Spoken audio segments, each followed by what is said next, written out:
breathing, where doors close and silence begins.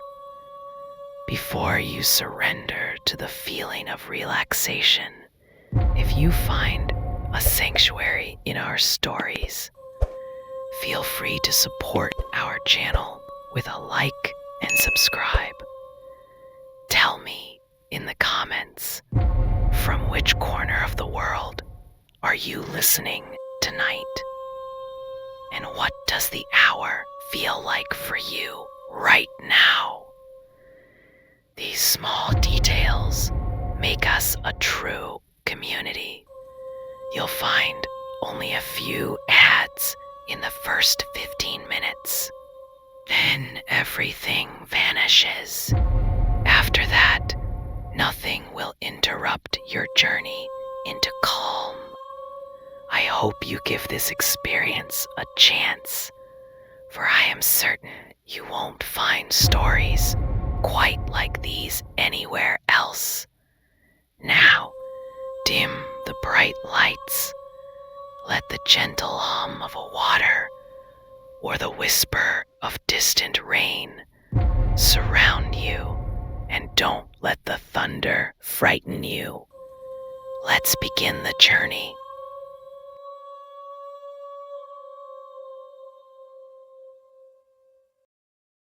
They gave me his file the night before our first session.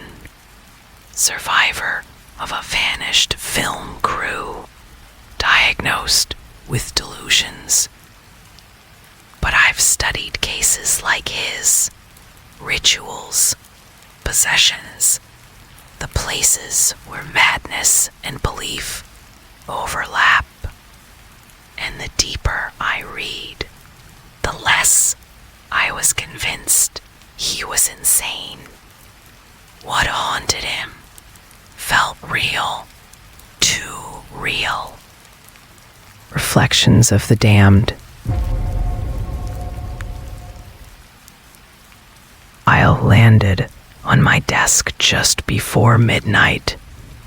A thick folder, its pages yellowed, corners frayed, like it had been passed through too many hands that didn't want to keep it. Patient number 47, male, survivor of a film crew that vanished in the woods. Symptoms: paranoia, delusions, persistent references to a cursed object. I've seen these diagnoses before. Religious hysteria, trauma dressed up as superstition. But something about the way the report was written unsettled me. Scribbled notes in the margins: mirror, ritual, blood sacrifice, and not from the patient. These were in the handwriting of the doctors who came before me. That's when I felt it. The pull. My specialty isn't just psychiatry. It's the study of possession, ritual psychosis, the fractures where belief and madness bleed together. And as I turned the final page, one phrase leapt out in bold red ink: do not meet his eyes during the story. I told myself it was nonsense, just another broken man with a broken mind. But when I closed the folder, the mirror on the far wall rippled, just once, as if it had been listening. The rain tapped softly against the barred window, its rhythm dull and ceaseless, like a metronome marking the endless hours inside Grey Pine Psychiatric Hospital. The walls were pale green, peeling in places, and the air smelled faintly of antiseptic mixed with damp mildew. A flickering fluorescent bulb above the door hummed, buzzing every few seconds, as though it too was straining against captivity. He sat slouched in the leather chair, wrists trembling slightly as he rubbed his hands together. His nails were bitten down, his hair grayer than his years should have allowed. A thin scar ran across his left temple, and his eyes, sunken, restless, had the haunted look of someone who had stared too long into things no human should see. Across from him, Dr. Randall Huxley clicked his pen, jotting notes onto the yellow legal pad balanced against his knee. His face was calm, professional, but his eyes betrayed curiosity. This wasn't the first session with the patient, but today the man seemed less withdrawn, as though something behind his hollow stare was trying to claw its way into words. "You know why you're here, don't you?" Dr. Huxley asked gently. Voice softened like one would use with a frightened animal. The man gave a low chuckle, raspy and hollow. "I'm here because no one believes me. They never did. Easier to lock me up in here than to face the truth." Dr. Huxley adjusted his glasses. "The truth, as you see it, is important. That's why we talk, so you can tell it, so we can understand what happened to you." The man leaned forward, his fingers clawing at the armrest, as though taking into the fabric could steady him. "You can't understand. You'll write it down, file it away under delusions, trauma responses, whatever makes sense to your textbooks. But I was there. I saw it. And they're still out there, waiting, watching through the glass." His voice cracked on that last word, and his eyes darted instinctively toward the window, as if expecting to see something, staring back from the reflection. "The glass," Huxley prompted softly. The man's throat tightened. For a long moment, he didn't speak, his gaze unfocused, as though he were peering into some memory that clawed at him from the dark. "Yes," he whispered. "It all started with a mirror. A cursed mirror. We thought it was just part of the set designed for a film. A piece of decoration to catch the light. But it was the doorway. The damned doorway." Dr. Huxley's pen scratched quietly across the pad. The man pressed his palms to his face, dragging them down as though peeling back the years. His voice trembled. "I wasn't always here, you know. Once, I had a job, a life. I was a sound technician. Nothing glamorous. Just a man behind the cables and the boards. My friend. Well, I called him a friend back then. He dragged me into it. A film project. Said it would be quick work, good pay, maybe even our ticket into something bigger. I was stupid enough to believe him." His lips curled into a bitter smile that faded quickly.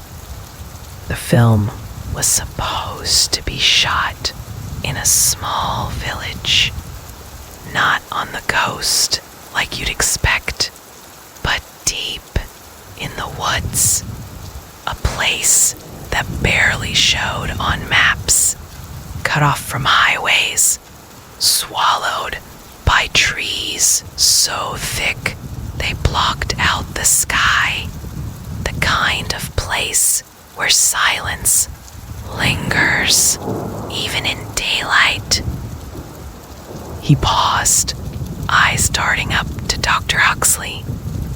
They told us the villagers would cooperate, that they'd be extras, part of the atmosphere.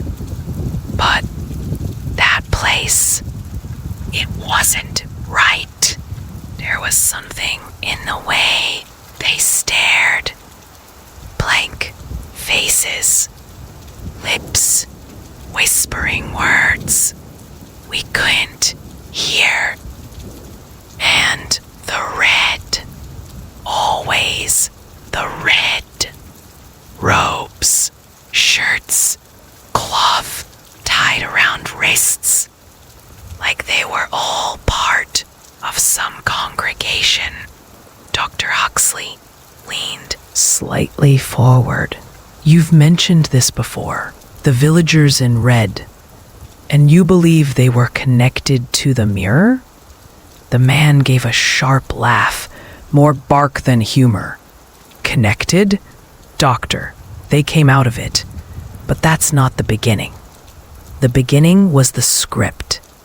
He shuddered, his hands twisting together as though wringing an invisible rag soaked in guilt.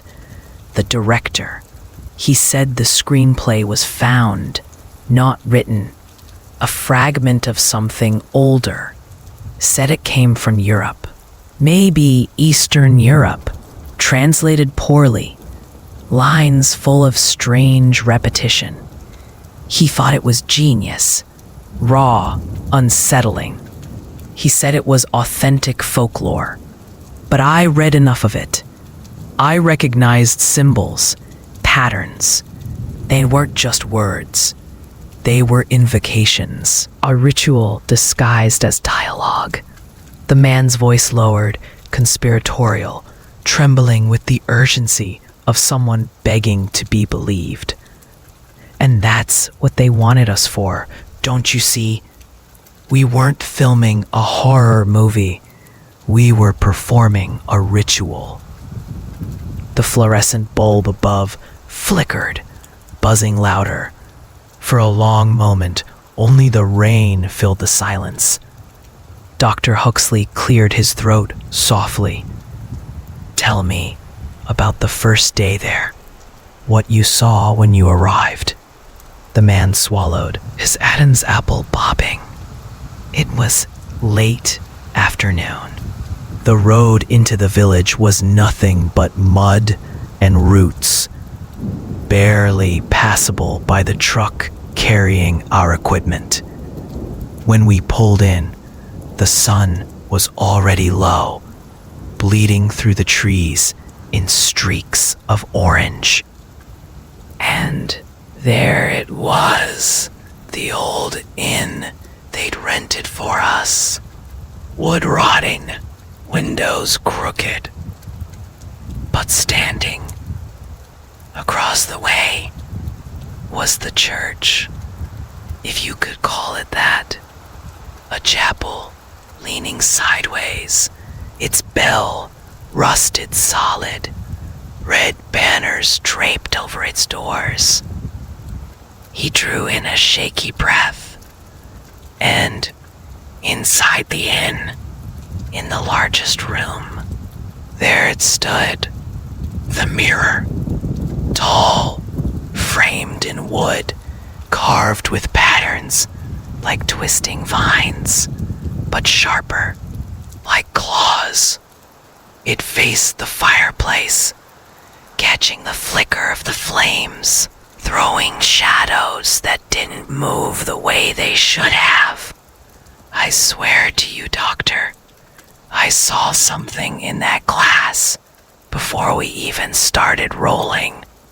Shapes, faces watching us. Dr. Huxley tapped his pen gently, eyes fixed on the patient.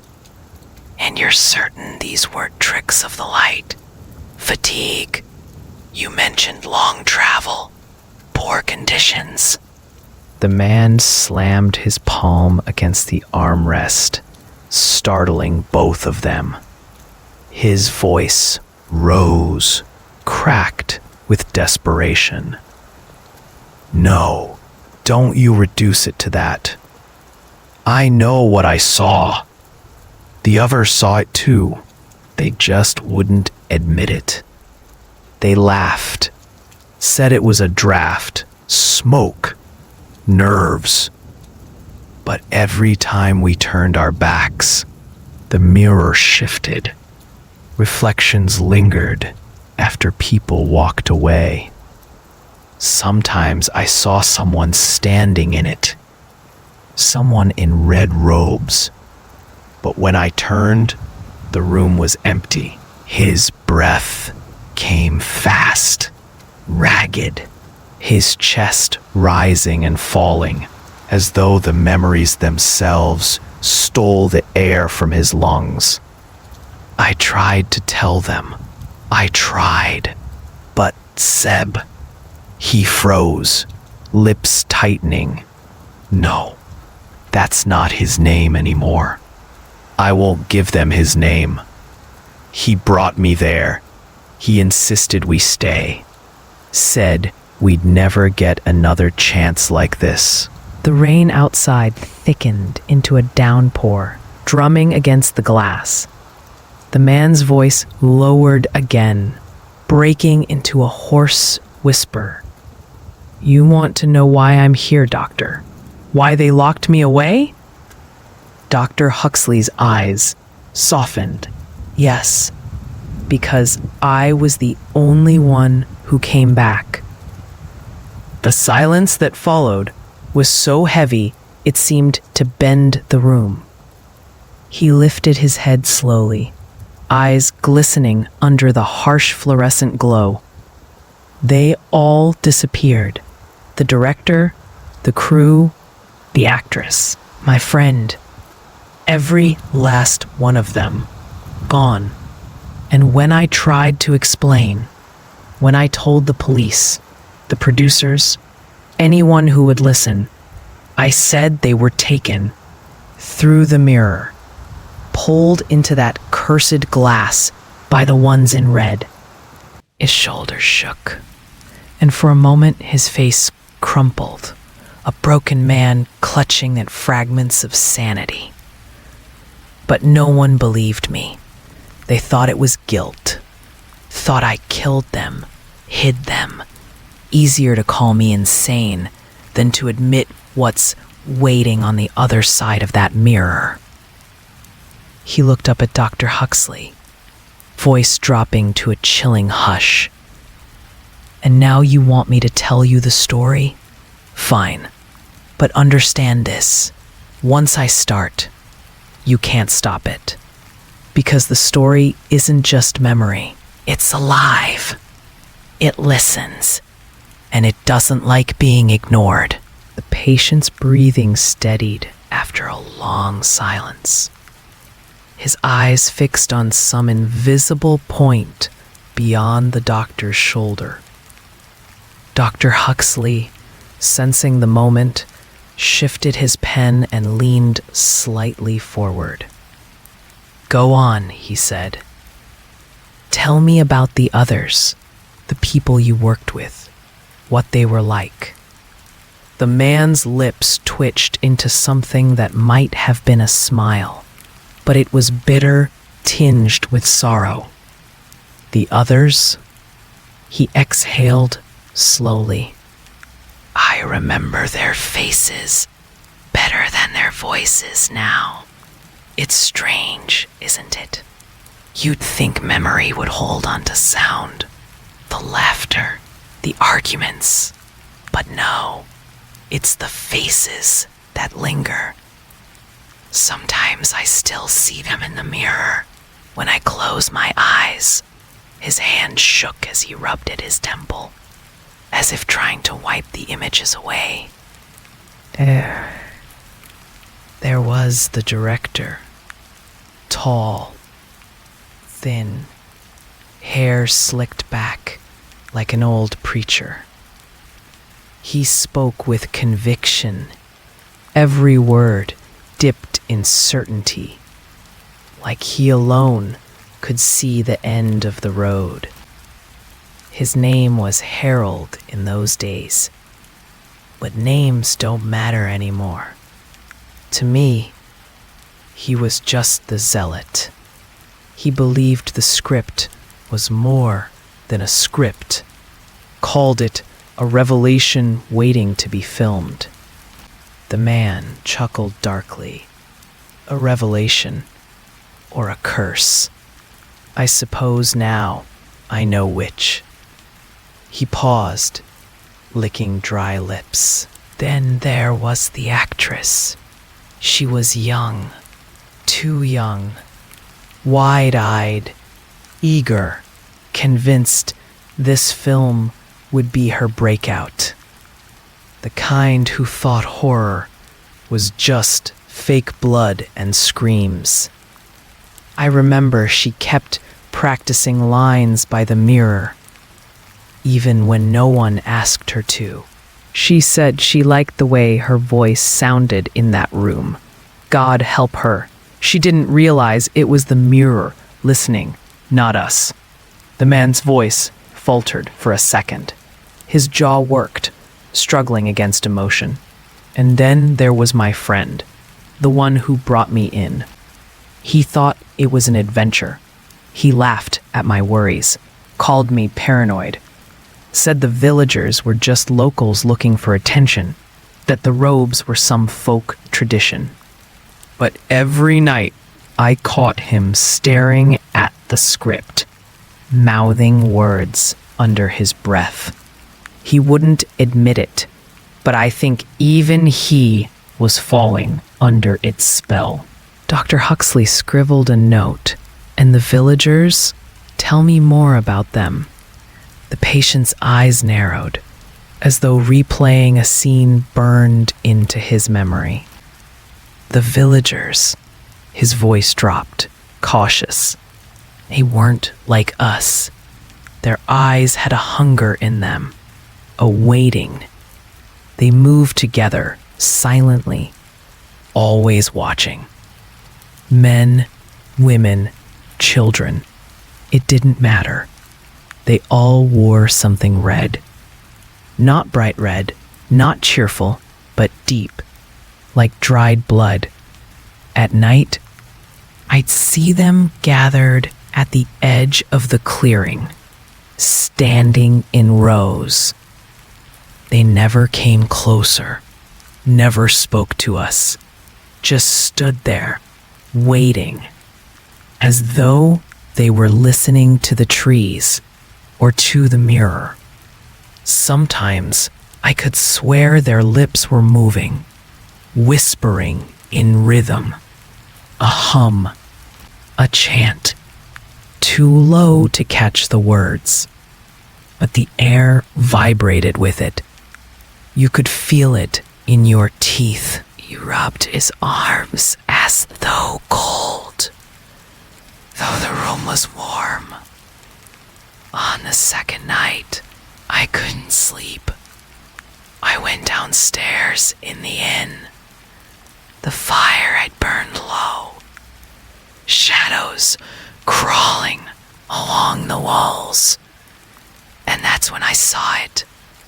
The mirror glowing faintly, like moonlight trapped behind the glass.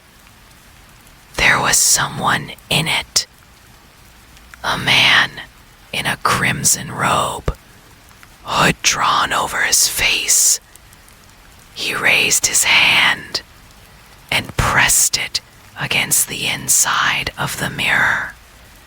I froze. My body wanted to run, but my legs wouldn't move. And then he leaned closer, and I swear, Doctor, I felt his breath against my cheek. Cold, rotten, like something dead had exhaled from the other side of the glass. The man's voice broke, and his hand trembled violently. When I blinked, the image was gone, but the glass is wet, as though something had pressed against it from the inside. Dr. Huxley adjusted his glasses, his tone calm. "And you told the others about this?" "Yes," the man hissed, and they laughed. "Said I was overtired, said I needed rest." But I saw the way their faces changed when I spoke. Fear flickered there, just for a second, before they buried it beneath a smile. I wasn't the only one who felt it. They knew, they just refused to say it out loud. He leaned forward, eyes wide, voice hushed with urgency. "That's how it begins, Doctor. Not with blood, not with screams, with silence, with people pretending not to see. The mirror feeds on denial. And the villagers, they knew it. That's why they never stopped watching us, because they were waiting for the ritual to begin." Dr. Huxley adjusted his glasses, his tone calm. "And you told the others about this?" "Yes," the man hissed, and they laughed. "Said I was overtired, said I needed rest." But I saw the way their faces changed when I spoke. Fear flickered there, just for a second, before they buried it beneath a smile. I wasn't the only one who felt it. They knew. They just refused to say it out loud. He leaned forward, eyes wide, voice hushed with urgency. "That's how it begins, Doctor. Not with blood, not with screams, with silence, with people pretending not to see. The mirror feeds on denial, and the villagers, they knew it. That's why they never stopped watching us, because they were waiting for the ritual to begin." The bulb above buzzed, louder, flickering again. For an instant, the man's reflection in the window behind Dr. Huxley seemed to move on its own. Mouth whispering words the real man hadn't spoken. Dr. Huxley blinked, shook his head, and scribbled another note. "And when did you realize this was more than just fear, more than superstition?" The man smiled weakly, his teeth bared like an animal cornered. "The night we started shooting. That was the first time I knew for certain, because the words on that page, they weren't lines in a script. They were instructions. And once the actress spoke them, once the camera captured them, the air shifted.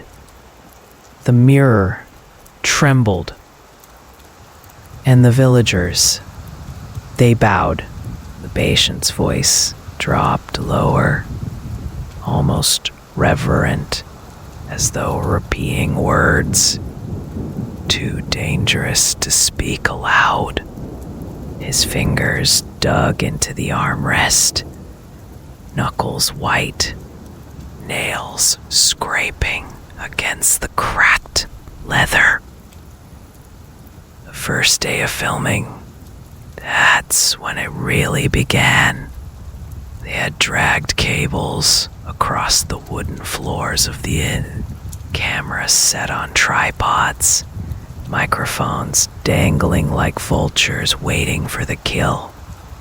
The mirror loomed against the wall of the main room, its surface polished until it caught every flicker of firelight.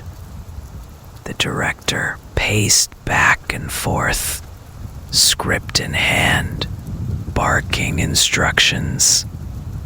Angles, shadows. This isn't Hollywood. This is something real. We capture it as it is, raw, uncut. His voice rose like a preacher's sermon, echoing off the rotting beams. The actress stood before the mirror in costume, a pale gown stitched from rough cloth that smelled faintly of iron.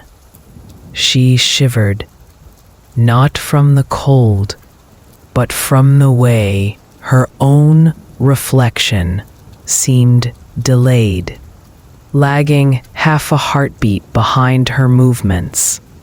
"I don't like this," she whispered to me when the director turned his back. "It feels wrong." I wanted to tell her to run.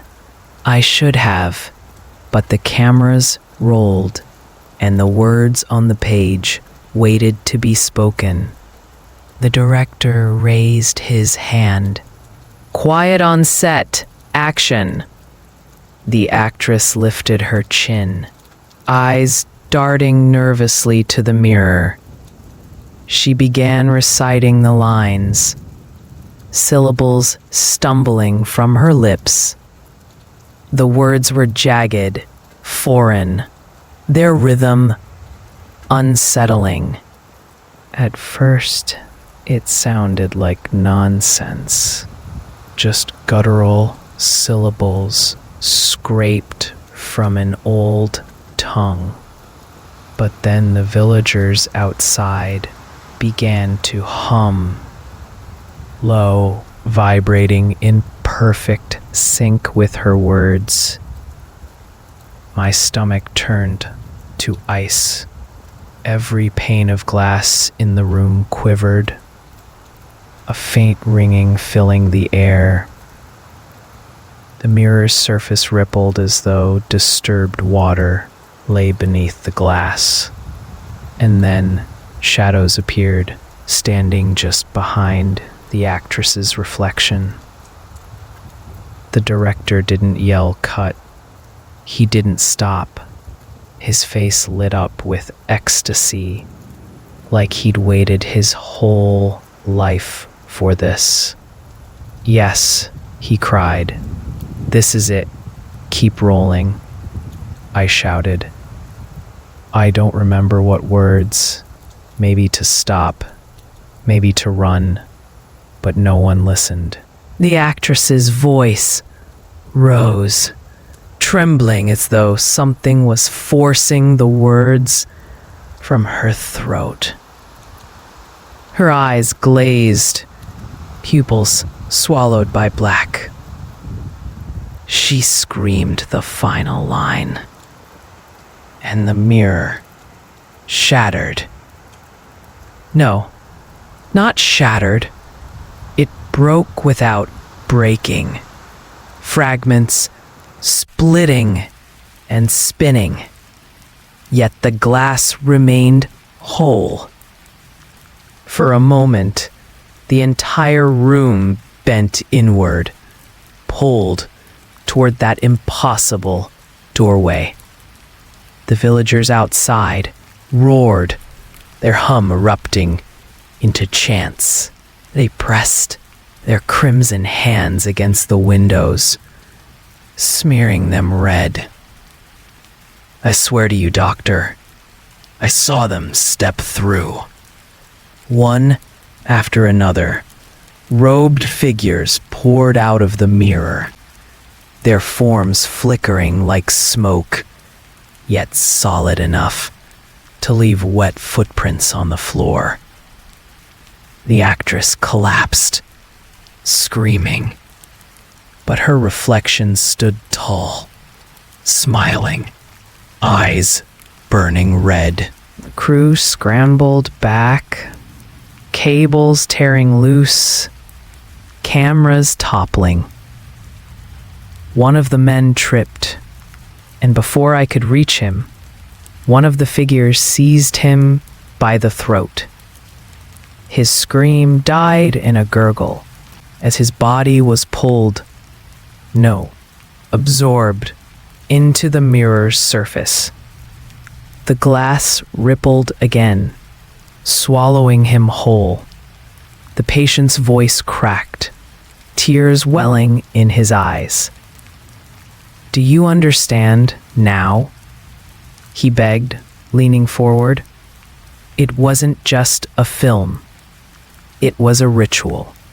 We were puppets on their stage, and the mirror was the altar. Dr. Huxley's face was pale, his pen paused mid-scratch. "And you? What did you do?"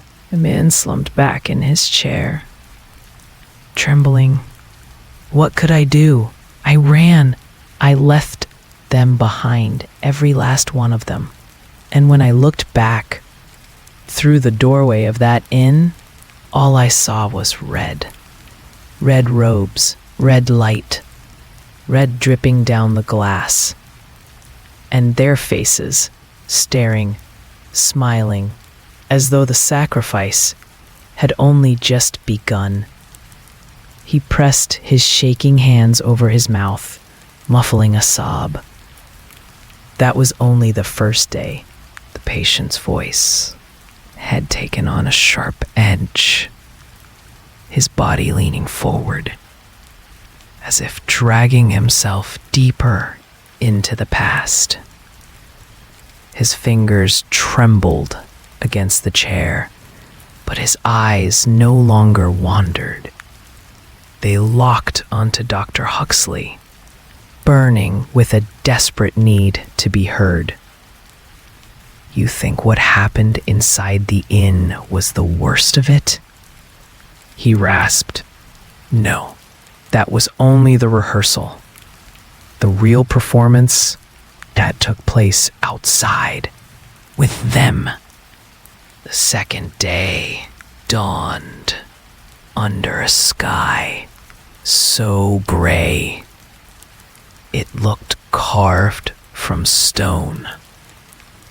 The village was silent, heavier than before. No birds, no wind, just the low thrum of something unseen. We gathered outside with the crew, scripts clutched in damp hands. The director's face glowed with fanatic energy. "This," he said, holding up the wrinkled pages, "is the scene that will make history. Real villagers, real tradition. We capture their ritual, their voices, their movements. This is authenticity you can't fake." I wanted to scream at him, to tell him authenticity had nothing to do with art, that this was exploitation at best, suicide at worst. But the others were already moving, cameras hoisted on shoulders, cables dragged through mud. The villagers, they were waiting. We followed them into the clearing. A circle had been prepared, logs stacked in a ring, fire pits dug shallow into the ground, and in the center, a wide slab of stone darkened by centuries of soot. Red banners fluttered from the trees, symbols etched into them like crawling serpents. Villagers stood around the circle, silent. Every man, woman, and child draped in crimson cloth. Their eyes followed us, not with suspicion, but with hunger. The director barked orders. Set up here, here, and here. Wide shots, close-ups, don't miss a thing. The actress stood at the center, her pale gown stark against the red sea. She clutched her script, knuckles white. "What exactly is this scene?" she whispered to me. I opened my mouth, but the words stuck in my throat. Because I had read those lines the night before, and I knew they weren't just dialogue. They were invocations. The cameras rolled. The villagers began to chant, low at first, then rising. The rhythm matched the syllables on the page, as though the script had been written for them centuries ago. The actress stumbled through her lines, her voice thin and shaking. But as she spoke, the villagers' chants grew louder, feeding on her words. The director beamed, clapping his hands. "Yes, perfect. Keep going." And then it happened. The villagers stepped forward, closing the circle. They moved in unison, their bare feet smearing mud and ash into symbols carved into the earth. The crew shifted uneasily, exchanging nervous glances, but the director waved them on. "Don't stop filming," he shouted. "This is the climax." I realized, too late, that the director wasn't documenting a ritual. He was conducting it. The slab in the center glistened, though no rain had fallen.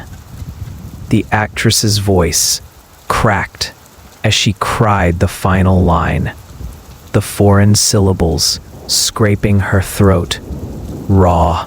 The villagers raised their hands, and the sound of their chant shook the ground. The fire pits erupted in flame, though no spark had been struck. The mirror had been carried outside as part of the set, propped against the trees to catch dramatic reflections, the director said. Now it pulsed with light, its surface alive, rippling with crimson.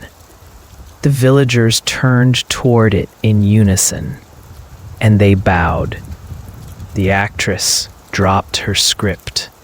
It fell open on the slab, its pages glowing faintly as though inked in embers.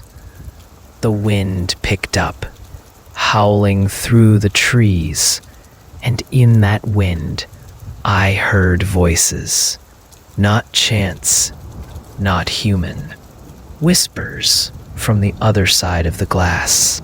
The crew panicked. One of the cameramen shouted, "Cut this damn thing," and lunged to shut off his camera. But before his hand reached the switch, a villager in crimson stepped forward. His hood fell back just enough to reveal skin stretched too tight, eyes black as tar. He seized the cameraman's arm and dragged him toward the mirror. "I swear to you, Doctor, I watched him dissolve, not like a man being pulled, but like smoke sucked into a flame. His body unraveled, threads of flesh and bone vanishing into the glass. The mirror rippled once, then stilled, reflecting nothing but the crimson circle. The actress screamed, stumbling back into the crew. The director didn't move to help her. He only raised his arms, as though welcoming the spectacle. "This is it," he cried, voice breaking with rapture. The veil is open. Keep filming. Don't waste a second. But the villagers weren't looking at the director anymore. Their eyes, black, bottomless, turned toward us. And I knew then, we weren't spectators. We weren't filmmakers. We were participants. The patient's hands trembled violently, his nails scraping bloody crescents into his palm. "That's how they trapped us, doctor," he whispered hoarsely. The script wasn't fiction. It was instruction. And when we read it, when we filmed it, we gave them the doorway they needed. We weren't filming a ritual. His voice dropped to a hiss, tears brimming in his eyes. We were the ritual. The patient's hands shook as though the memories still clung to his skin, as though the firelight from that clearing still flickered inside his skull. His voice trembled, broken between rage and despair. They thought it was part of the show at first, he rasped. The crew, the screaming, the chanting, the mirror glowing like molten glass. Some of them even kept filming, thinking the director had pulled off some brilliant trick. But then they saw Sam, our cameraman, disappear. 1 second, he was there. The next, his body unraveled like smoke, dragged into that cursed glass. That was when panic broke. Chaos erupted. Cables snapped beneath trampling boots. A spotlight crashed into the mud with a hiss, sparks scattering as the rain began to spit from above. Crew members shoved past each other, dragging gear, screaming to cut, to run, to leave. But the villagers didn't scatter. They only moved closer. Their chant low and steady, like a drumbeat under the chaos. Their black eyes followed us, not with rage, but with something worse.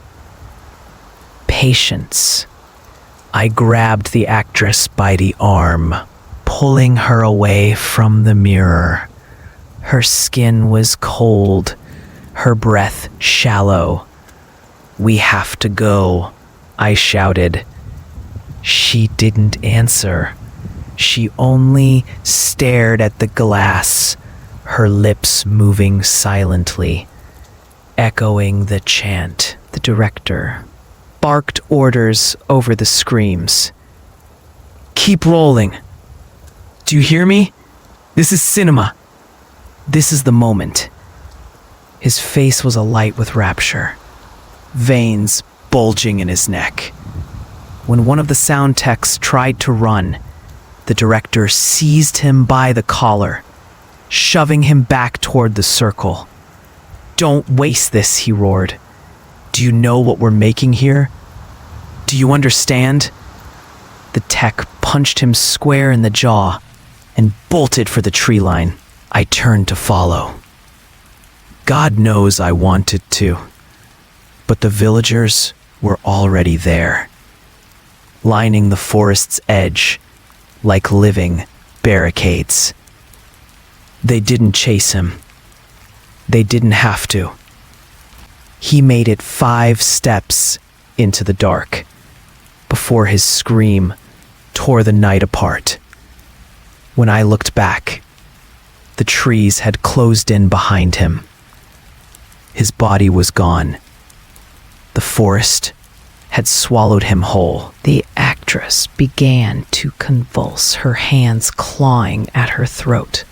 I dropped to my knees beside her, shouting for help, but none came. Her eyes rolled back, her voice strangled. Then, with a jolt, she went still. When her lids fluttered open again, her eyes weren't hers. They were black, bottomless. She rose without effort, her body rigid, her face calm. The villagers bowed their heads in unison, as though recognizing a queen. I staggered back.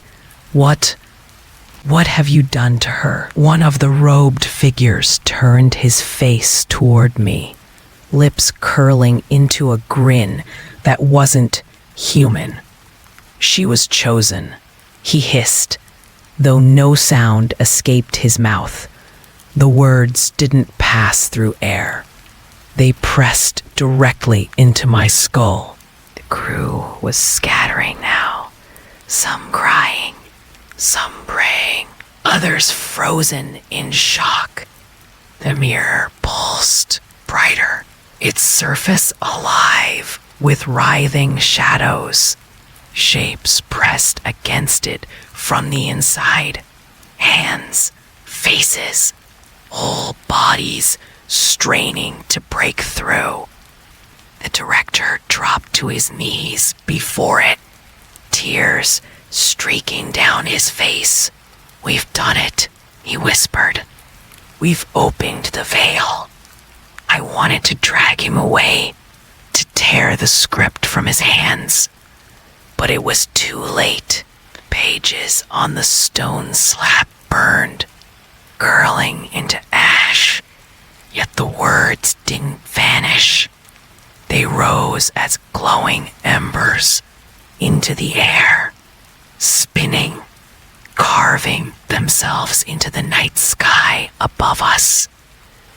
The villagers raised their arms, voices uniting in a final cry, and the mirror answered. The glass exploded outward, not shards, not fragments, but liquid light pouring into the clearing.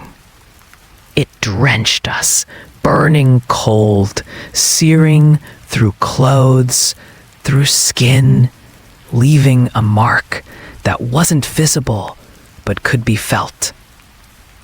I dropped to the ground, screaming. My ears rang, my vision swam. For a heartbeat, I thought I died. Then, silence. When I lifted my head, the clearing was empty. The villagers, gone. The crew, gone. Even the director, gone. Only the actress remained, standing before the mirror. Her black eyes locked on me, and she smiled. The patient's voice cracked, his breath catching as though the memory had stolen air from his lungs. "You want to know why they call me mad, doctor?" He whispered. "Because I told them this is what happened, that the crew didn't quit, didn't vanish on some drunken bender, didn't leave me behind. They were taken, all of them. And the one who came back wearing her face, that wasn't her." He shuddered, tears sliding down his cheeks. "I should have run. I should have burned that mirror to ash. But I stayed. I stayed because some part of me still believed it was a film. That somehow this nightmare would end when the camera stopped rolling. But the camera never stopped. Not really. It's still rolling. Even now." The patient's hands clutched at his knees as though trying to steady himself. But his voice grew shakier, with each word. The memories bleeding through him like open wounds. You think madness comes all at once, Doctor? He rasped. No, it's not a thunderclap. It's not screaming voices or shadows leaping out of walls. Madness comes in silence. In the moment you realize you are the only one left and the world has decided not to let you out.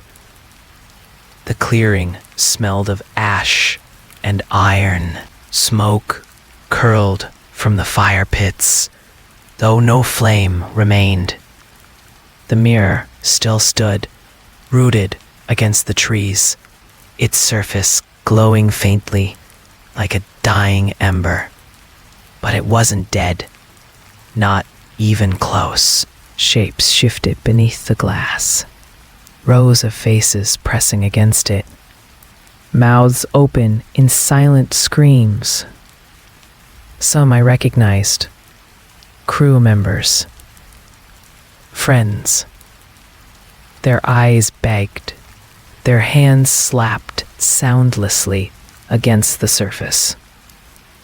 I staggered closer before I realized what I was doing. My own reflection stared back at me, but it didn't move the way I did. Its lips curled into a grin, even as my own mouth hung slack. I stumbled back, heart hammering. The actress, no, the thing that wore her skin, stood at the center of the clearing. Her pale gown was streaked with mud, but her face was calm, serene, too serene. Her black eyes gleamed like polished stones. She turned slowly toward me. The villagers were gone. The crew vanished, but she remained. "Don't you see?" she whispered. Her voice carried unnaturally far, every syllable sliding into my ears as though whispered inches away. "We finished the ritual. They've crossed. And now, so must you." I shook my head violently. "You're not her. Whatever you are, you're not her." She only smiled, tilting her head slightly, like a puppet string being pulled. And behind her, the mirror pulsed. The air thickened, humming low, pulling at my skin like unseen hands. My boots sank into the mud, though the ground was dry. My chest tightened. I realized then that the mirror wasn't just a doorway. It was a hunger. It wanted me. The shapes inside it writhed more violently now, pressing forward. Crew members, villagers, faceless things in crimson robes, all of them pushing toward the glass, begging me to join them. I screamed, stumbling backward, but every direction I turned led me back to the mirror. The clearing had folded in on itself, the trees stretching impossibly tall, their branches curling inward like ribs around a cage. The world was collapsing into the glass. I don't remember how long I ran. Minutes, hours, time had no meaning there. I clawed through brush, tripped over roots, scrambled through mud, but every path circled back. Every trail spat me out into the clearing. Always the clearing. Always the mirror. The actress waited for me each time, silent, her eyes glimmering like the void itself. Sometimes she spoke, Sometimes she only watched, but no matter what, she was always there. "Stop running," she said once, her voice almost tender. "It's easier if you surrender." I screamed until my throat bled. I hurled stones, branches, anything I could find at the glass. The mirror absorbed it all, rippling like water. Each object vanished, swallowed into the other side.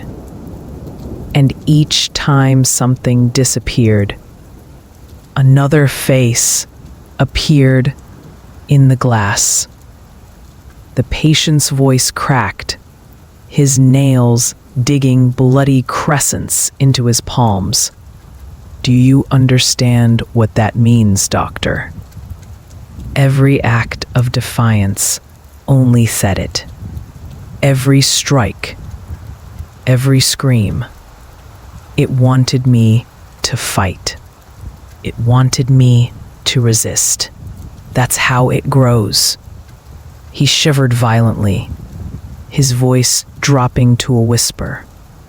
I was the last one. The crew gone. The villagers gone. The director on his knees, smiling as he vanished into the glass.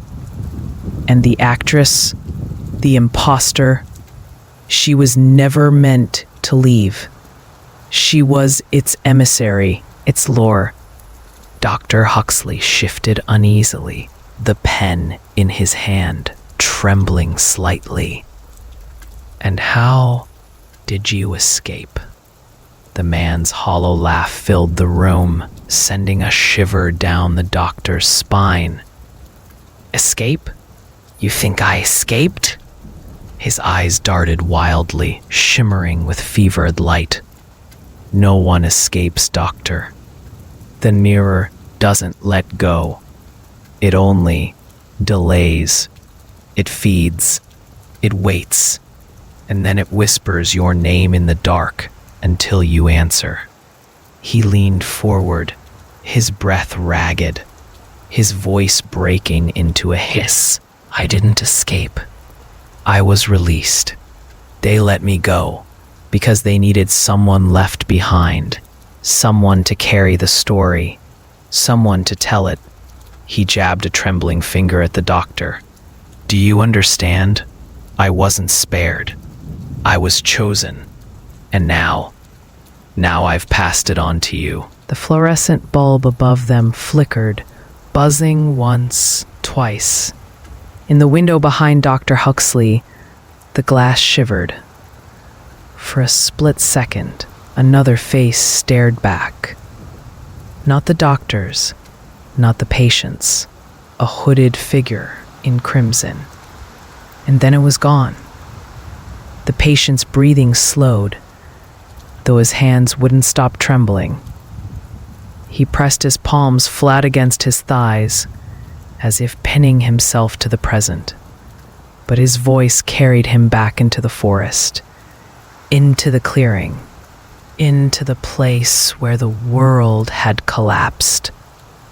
"You want to know what happened after they vanished?"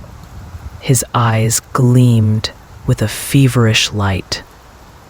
"After the mirror swallowed them whole? I'll tell you, doctor.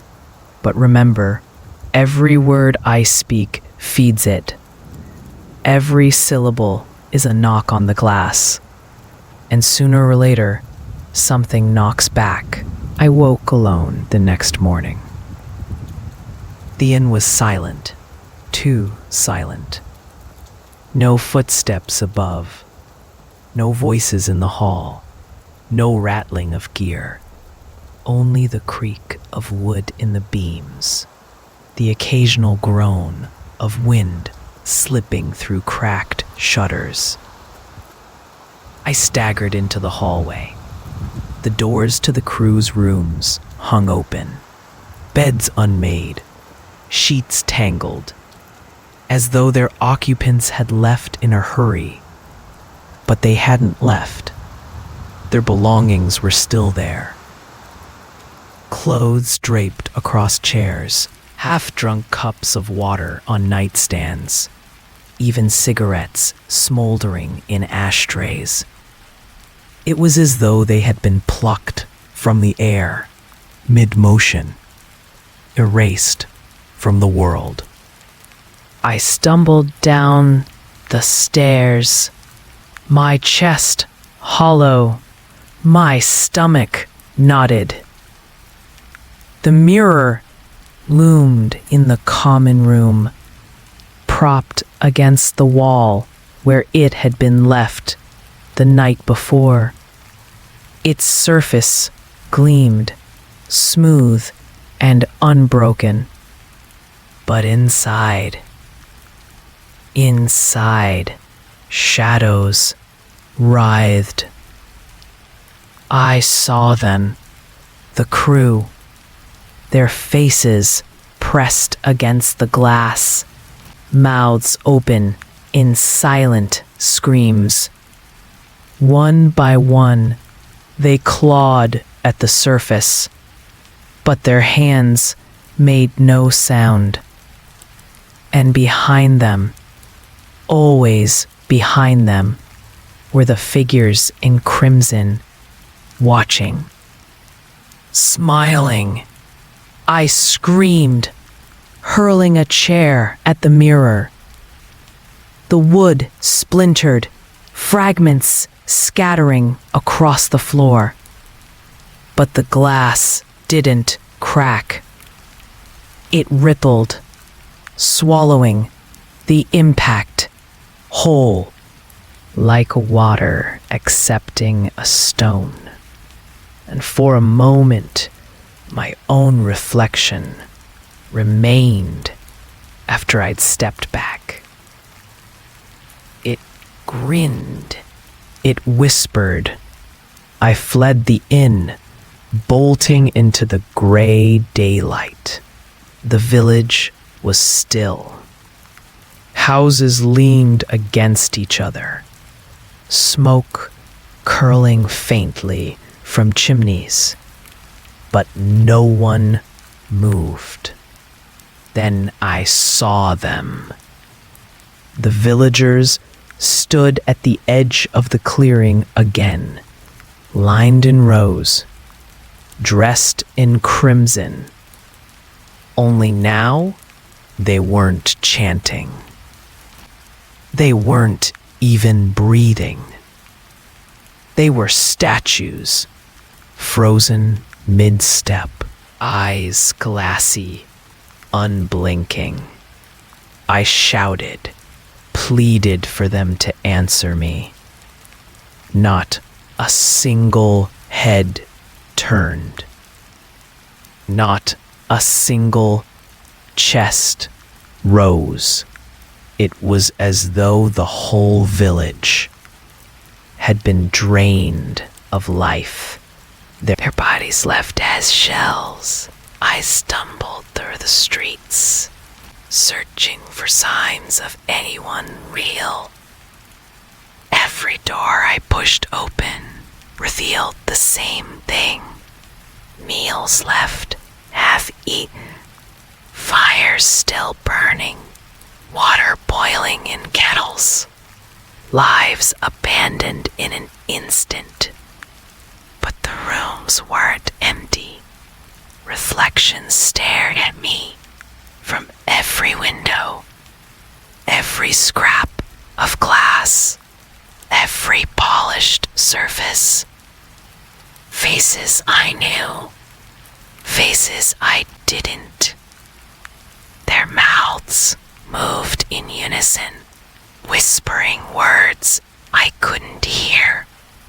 The mirror had spread. It wasn't just one object anymore. It had infected the village itself.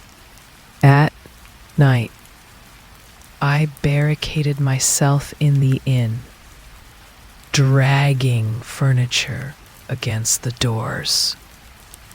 I smashed every shard of glass I could find.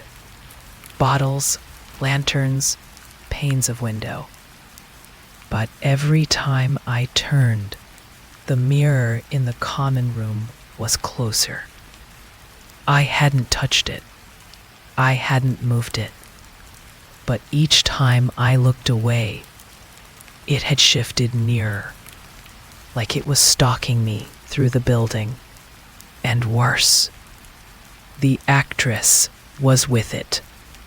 She appeared in the reflection long before she appeared in the room.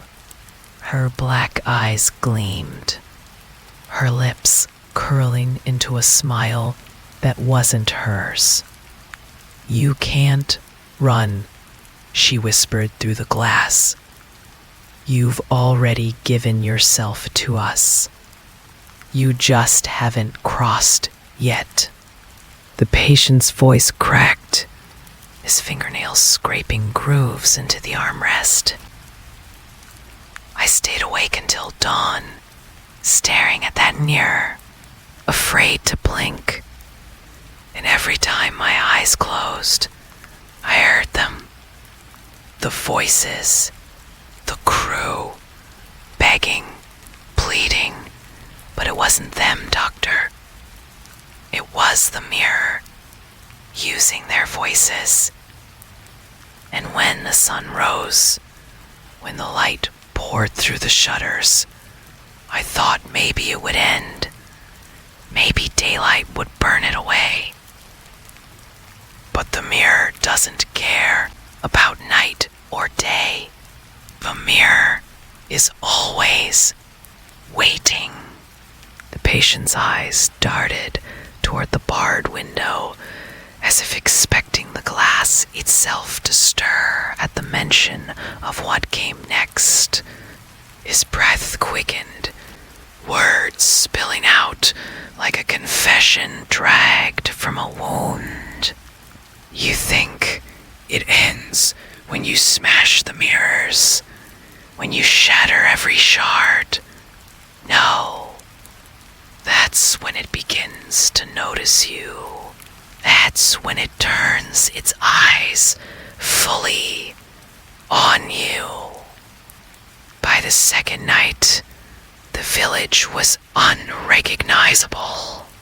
The streets were deserted, yet I felt eyes on me with every step.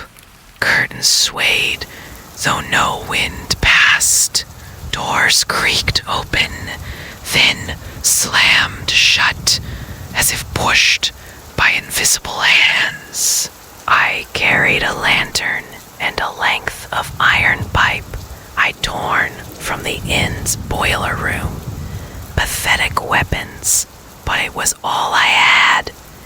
Every window reflected me, but the reflections didn't move the way I did. They lagged, twisted, sometimes tilting their heads when mine stayed still.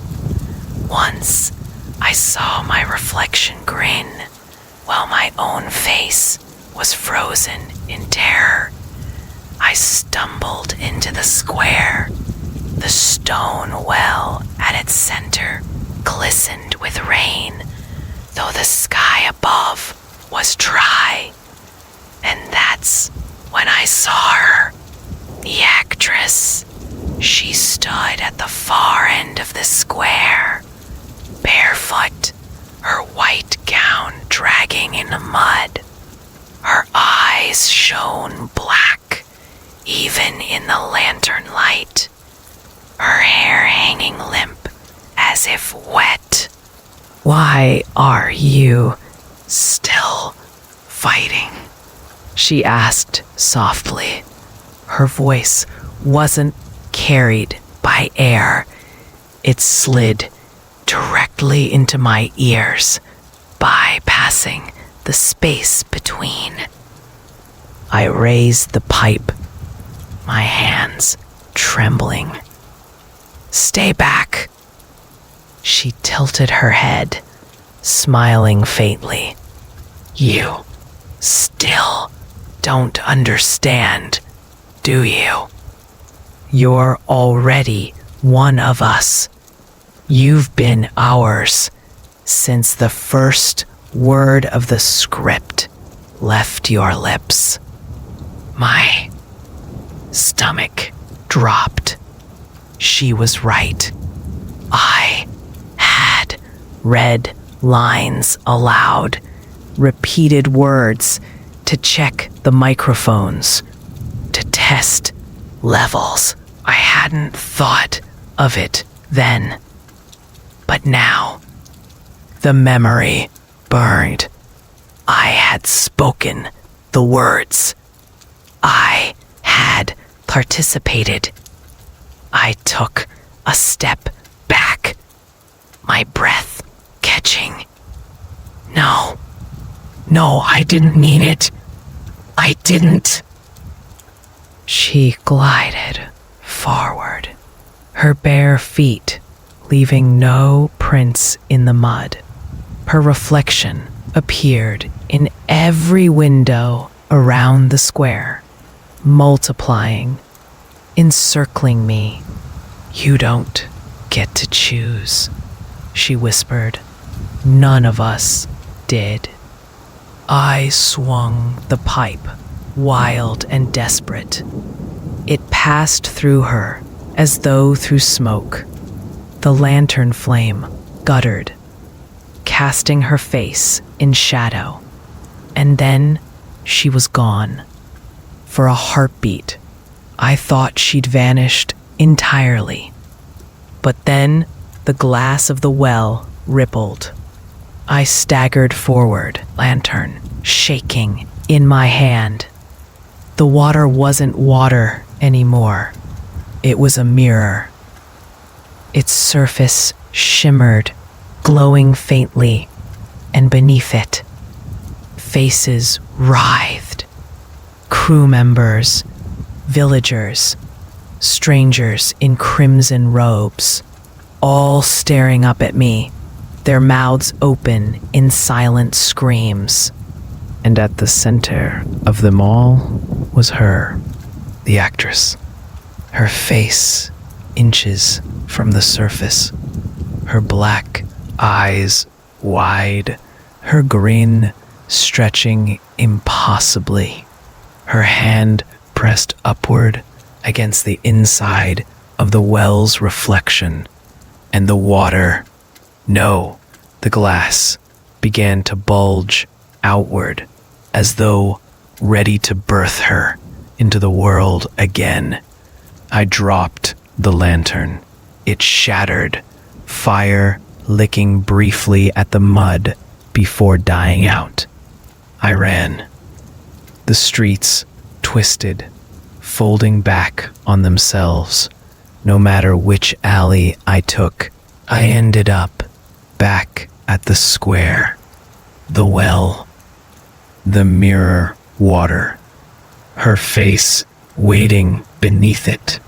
Her voice followed me, soft and endless, slipping between my thoughts. You can't run forever. You can't outrun yourself. The patient's hands trembled violently now. His voice cracked and hoarse. That's when I realized, Doctor, the mirror wasn't in one place anymore. It had spread. The inn, the windows, the well. It had infected the whole village. There was no escaping it. And the more I resisted, the more it hunted me. It wanted me to break, to surrender, to step willingly into its glass. He pressed his hands to his face, shoulders shaking. I almost did. God help me. I almost gave in. The patient's voice had become little more than a rasp, his throat raw from speaking, but the momentum of his memory carried him like a man running downhill. unable to stop. His eyes gleamed fever bright as he leaned closer to Dr. Huxley, whispering as though afraid the walls themselves were listening. "You don't know what it's like to fight something that isn't flesh, Doctor. You can't stab glass. You can't strangle reflection. You can only watch yourself lose." That night, I barricaded myself inside the inn again. Every window smashed, every shard swept into piles, every reflective surface covered with sheets and blankets. Still, I felt it. The mirror pulsed beneath the boards, breathing like a heart under the floor. I pressed my back against the wall, clutching the iron pipe until my knuckles ached. My ears rang with silence. Then, tap, just once, from the common room. I froze. Another tap. Then another. A steady rhythm, like fingers drumming on glass. I crawled to the doorway, my chest tightening, sweat burning in my eyes. The mirror was standing upright again, though I had shoved it flat against the wall hours earlier. Its surface gleamed, and in it, I saw the actress. She stood inside the glass, her face inches from mine. Her lips moved slowly, forming words without sound. I shouldn't have leaned closer. God, forgive me. I couldn't stop myself. Her voice bloomed inside my skull. Let me out. I stumbled back, shaking my head. You're not real. You're not her. Her grin widened, splitting her face unnaturally. The glass trembled, cracks forming like spider webs across the surface. Let me out. The cracks spread, glowing red, and then the glass burst outward. Shards flew like knives, slicing into my arms, my face. I screamed, shielding myself.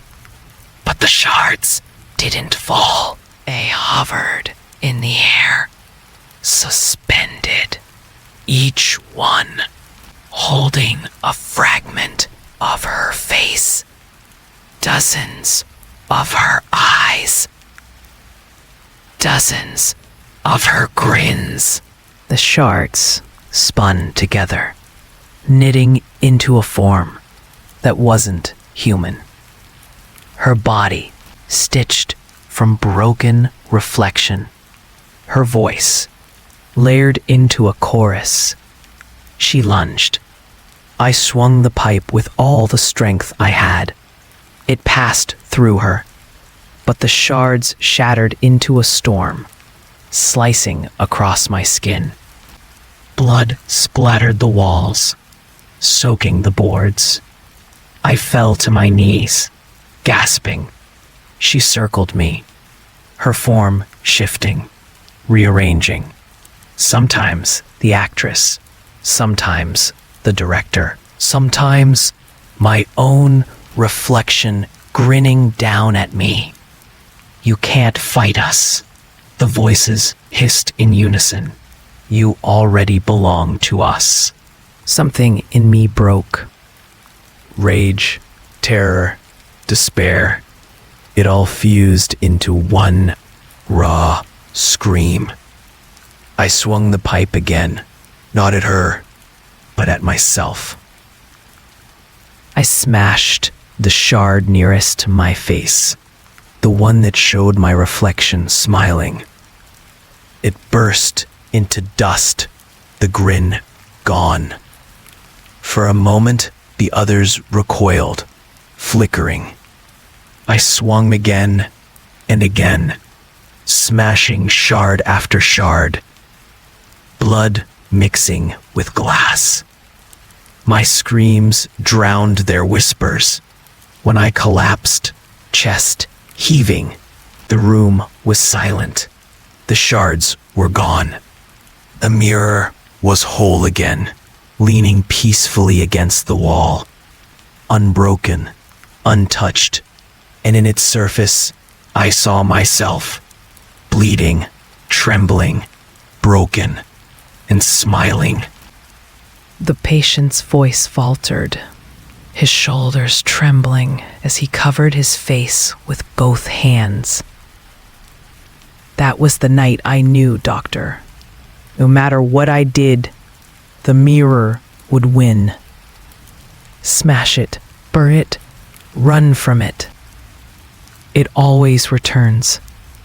And worse, it leaves you doubting if you ever fought at all. Maybe I never lifted that pipe. Maybe I never bled. Maybe I've been inside it all along.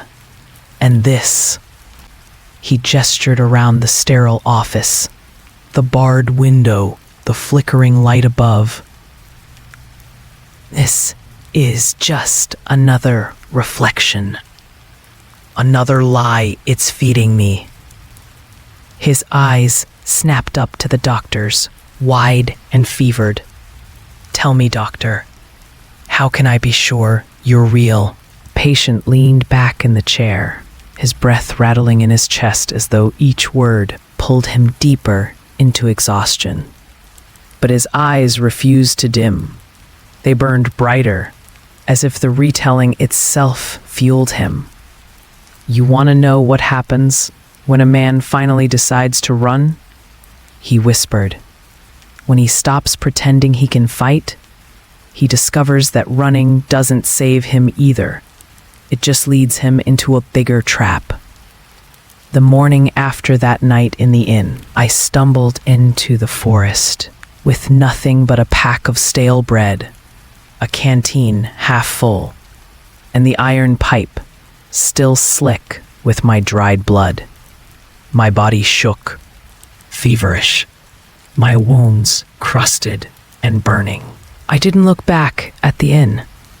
I couldn't.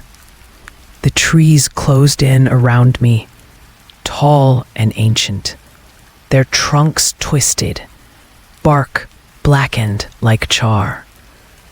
The deeper I went, the quieter the world became. Even my footsteps felt muffled, as though the forest itself was swallowing the sound. I kept walking. Hours passed, maybe more. I lost sense of time. My compass spun uselessly, the needle twitching like it was afraid. Every direction looked the same. Dark trees, thick roots, moss glowing faintly under the shade. But the silence was worst of all.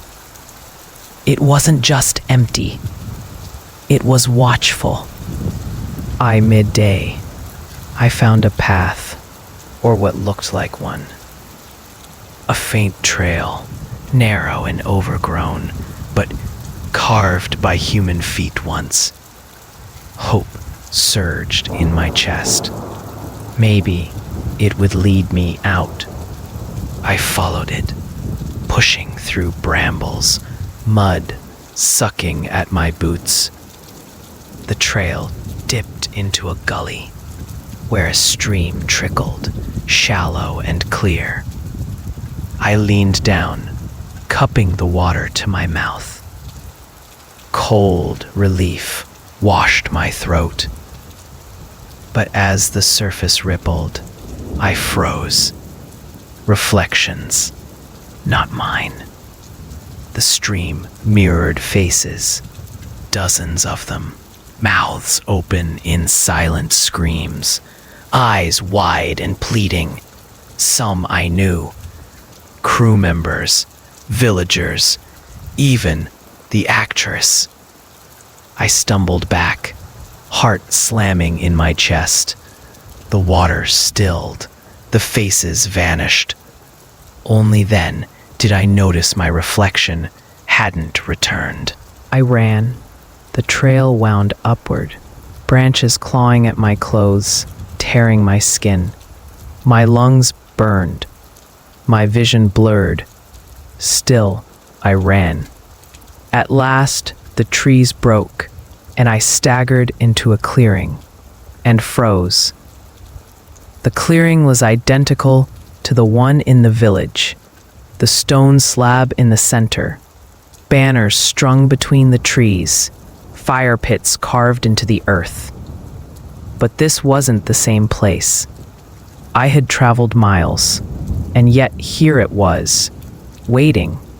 The slab was wet. Dark stains streaked its surface, glistening like fresh blood, though no one was there. I crept forward against every instinct because some part of me still clung to reason. Maybe it was paint. Maybe it was rot. But then I saw my friend's jacket, torn, bloodied, draped across the stone like an offering.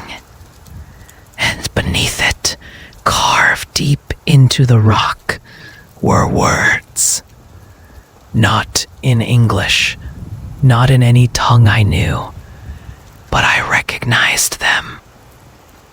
They were the same words from the script, the same invocations that had opened the mirror.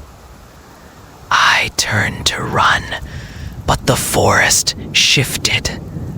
The trees leaned inward, their branches tangling like skeletal arms, closing off every path. And from the shadows, they emerged. The villagers, or what was left of them. Their skin hung loose, their faces stretched thin, eyes black hollows. Crimson cloth clung to their frames, tattered and dripping as though soaked in blood. They didn't walk, they glided, silent, forming a circle around me. I raised the pipe, my voice breaking into a hoarse scream. Stay back! They didn't move closer. They didn't need to. Because behind me, the slab pulsed with light. And when I turned, the mirror stood upon it, taller than before, its surface shimmering like liquid fire. The patient's eyes widened, his voice breaking into a ragged whisper. That was when I realized, Doctor, the mirror doesn't stay in one place. It follows. It multiplies. Wherever the ritual has been performed, it leaves a scar. And through those scars, it can rise again. I hadn't escaped the village. I'd carried the village with me. The forest was just another room in its house. He pressed his palms against his temples, groaning, and the further I ran, the closer I came to its heart. The patient's voice wavered, but his hands carved frantic shapes in the air, like he was trying to show the doctor what words alone could never capture. His eyes darted to the corners of the office, as if reflections might peel themselves from the shadows. You think you've seen madness, Doctor? You think men break in the asylum? Here, safe in these walls. You don't know. Madness is when the forest itself becomes a throat, and you feel it swallowing you whole. Circle of crimson figures, closed tighter. I gripped the pipe, my knuckles white, my arms shaking. There were too many of them. Dozens, maybe more. Their blank eyes fixed on me, their lips unmoving. And then, together, they inhaled. A sound like the whole forest drawing breath. Leaves rustled, branches bent. The earth itself seemed to groan. And when they exhaled, it wasn't air. It was words. The same words carved into the slab. The same words from the cursed script. I stumbled backward, the pipe slipping in my sweat-slick hands. The slab pulsed brighter, the mirror shivering with each syllable they spoke. Its surface rippled outward, reaching for me like liquid arms. I screamed, swinging the pipe at the nearest figure.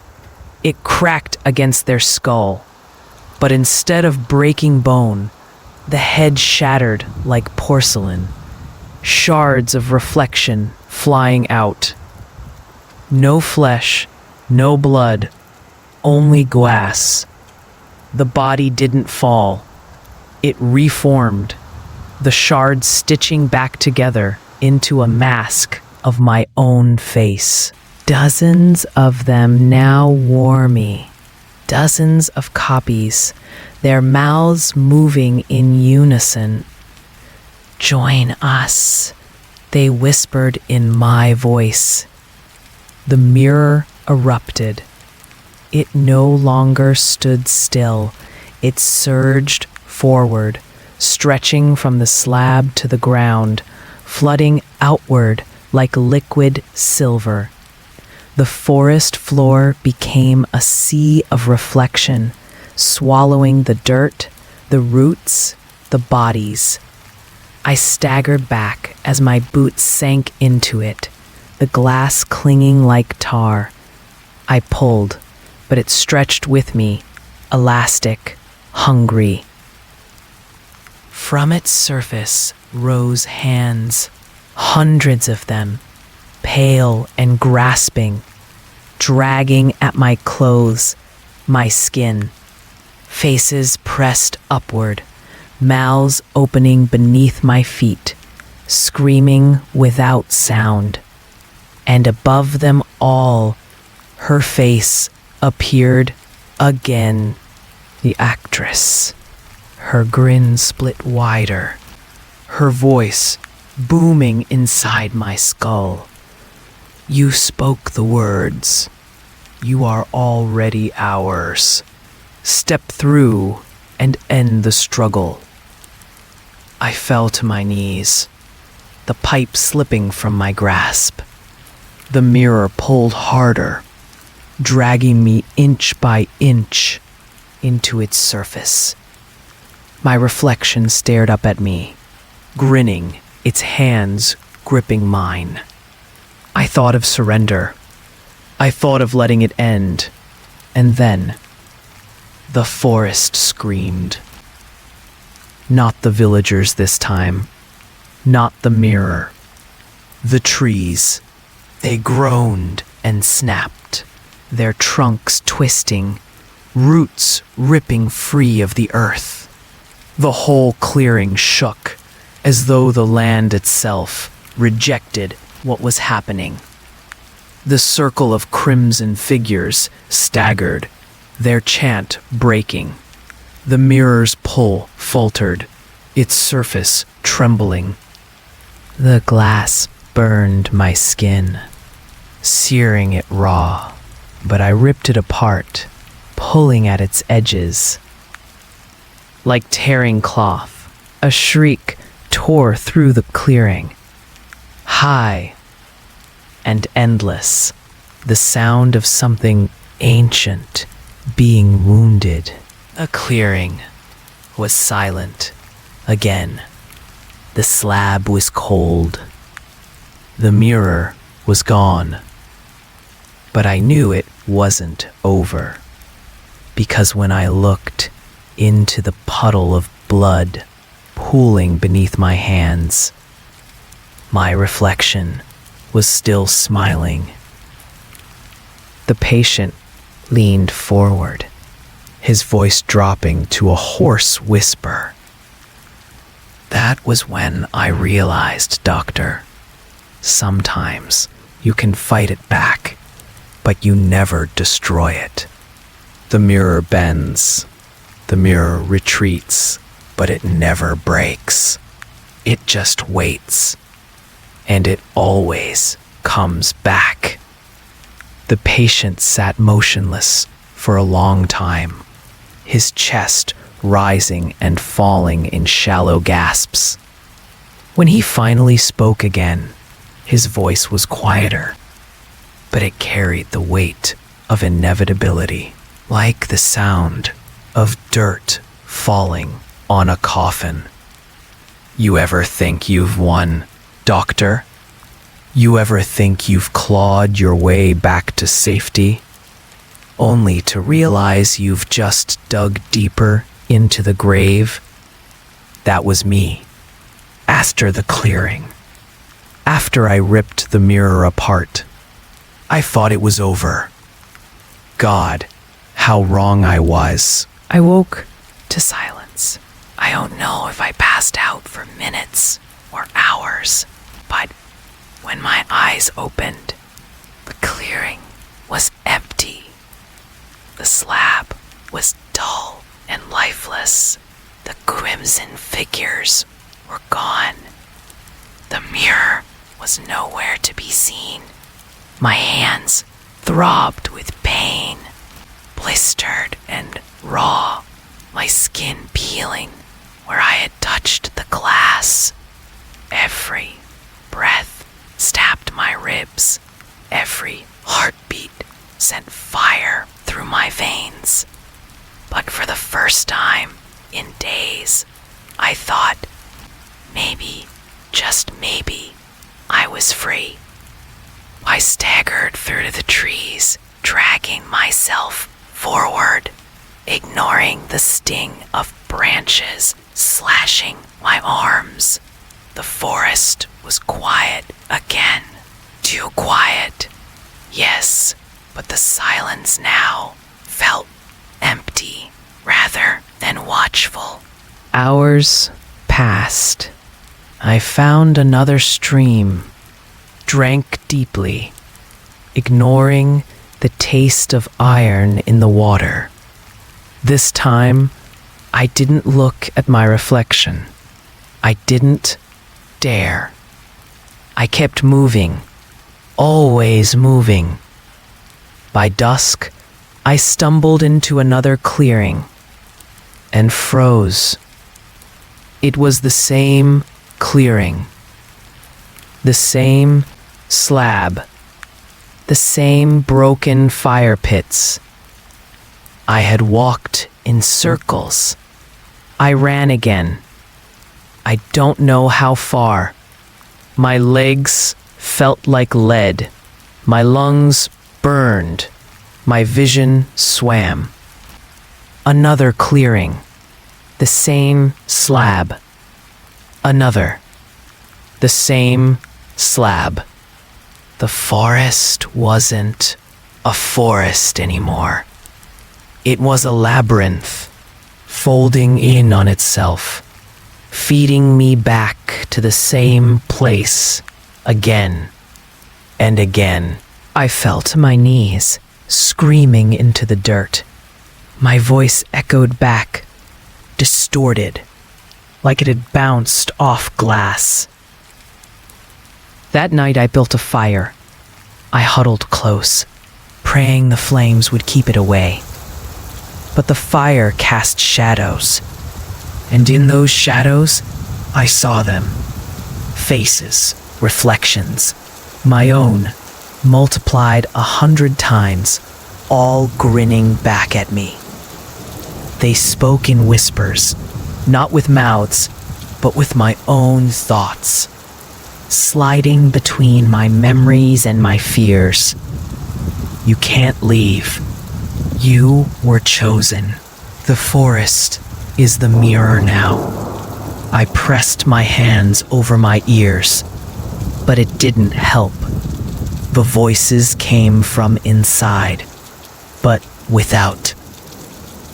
The ground shook, not violently, but steady, like the heartbeat of something massive beneath the earth.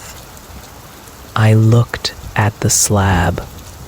Its surface pulsed faintly, red veins glowing along the carvings. And in the firelight, I realized something that froze me to my core. The slab wasn't stone at all. It was glass, a piece of the mirror buried deep, hidden in plain sight, waiting for the chance, waiting for the blood, waiting for me. I staggered back, my mind unraveling. There was no escaping it. The forest wasn't surrounding the mirror. The forest was built on it. Every tree, every path, every clearing, an extension of the glass, a reflection stretched into wood and soil. I was inside it already, and the worst part, I didn't care anymore. A strange calm washed over me, almost sweet, almost welcoming. The voices stopped whispering threats. They whispered promises instead. No more fear, no more pain, only reflection, only truth. For the first time, I thought maybe it wouldn't be so bad to let go. The patient shivered violently, his hands digging into the arms of his chair. That was the moment, doctor. The night I almost surrendered. Not because I was beaten, but because it felt easier. Because it felt right. That's how it gets you. It doesn't drag you into the glass screaming. It makes you want to step in. It makes you think you're choosing it. His voice broke into a sob, raw and cracked. And maybe I did choose it. Maybe I've been inside it ever since. The patient sat forward now, his eyes locked on Dr. Huxley's with an intensity that bordered on violent. His voice no longer wavered. If anything, it carried the feverish conviction of a preacher. "You sit there with your pen and your notes," he hissed. "You think I'm inventing this. You think this is some elaborate delusion. In this room." Dr. Huxley did not flinch. Years of practice had taught him to keep his face unreadable, even when confronted with madness. He made a small note on the pad balanced on his knee. "Go on," he said gently. The patient's lips twitched into something between a smile and a grimace. "You're humoring me. That's good. Humor keeps you calm, but it won't protect you." He looked around the office, the barred window, the polished surface of the doctor's watch, the faint reflection in the framed diploma on the wall. They've already found their way in. I told him about the days after the forest closed around me. I wandered until my legs gave out. My food was gone, my canteen empty, my throat raw with thirst. I collapsed in another clearing. Was it the same one? Were there ever more than one? It didn't matter anymore. The slab waited, always at the center. This time, I didn't fight. I lay on the ground, staring into the sky, too weak to scream, too tired to resist. The clouds above me shifted like smoke, and in their shapes, I saw faces. Crew, villagers, my own, and then her. Always her. The actress leaned down through the sky itself, her hair dangling, her mouth opening wider and wider until it split the heavens. Her voice fell into me like a wave. Come home. The patient shuddered, gripping his temples with trembling hands. That was when I understood the trap wasn't outside. It was inside. The mirror doesn't just show you, it is you. It stretches into your thoughts, your dreams, your memories. There's no wall between you and it. It's all one surface. He lifted his head suddenly, eyes blazing. That's why I'm here, doctor. That's why they locked me up. Not because I'm insane. Because I survived. Because I came back with its fingerprints all over me, and no one wants to believe it. Dr. Huxley cleared his throat softly. You've described a vivid experience, but you admit yourself that you were starving, dehydrated, exhausted. Hallucinations are not uncommon in such states. Have you considered that possibility? The patient's laugh was sharp, humorless, and it echoed strangely against the office walls.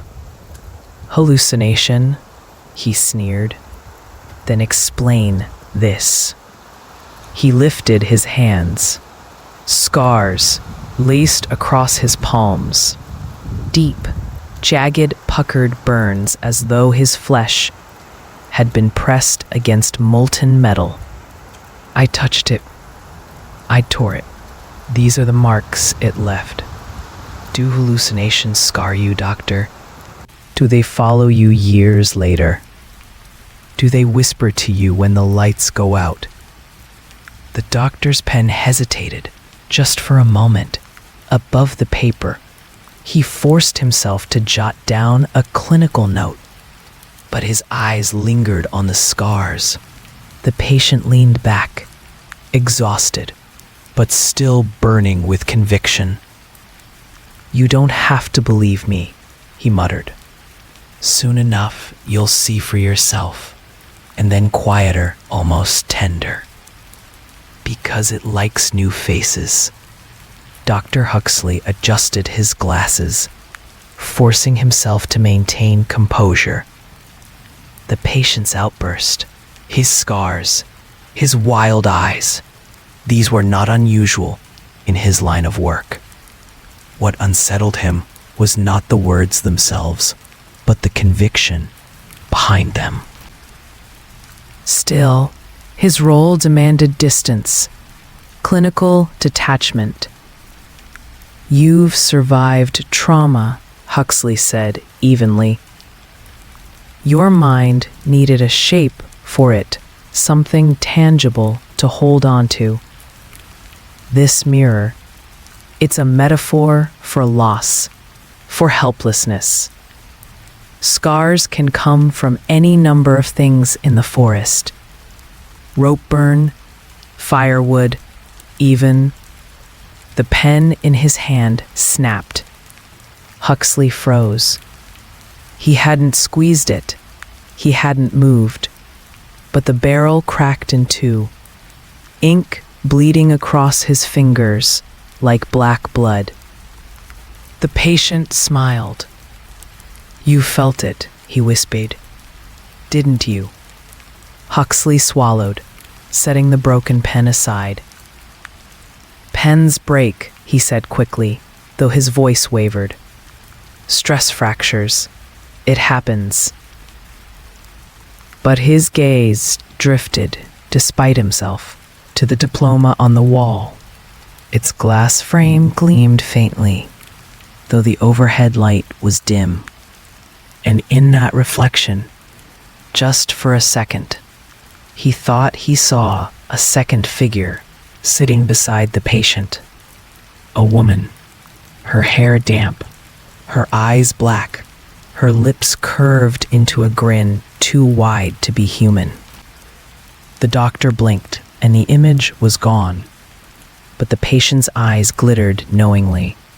"She's watching us now. She's always watching. You invited her the moment you listened to me." Huxley forced his tone steady. "You're projecting. These hallucinations are contagious in their own way. The more you describe them, the more vividly I imagine them. That's all." The patient leaned forward, scars gleaming in the sterile light. "Then explain the ink on your hands, doctor. Explain the shadow you just saw.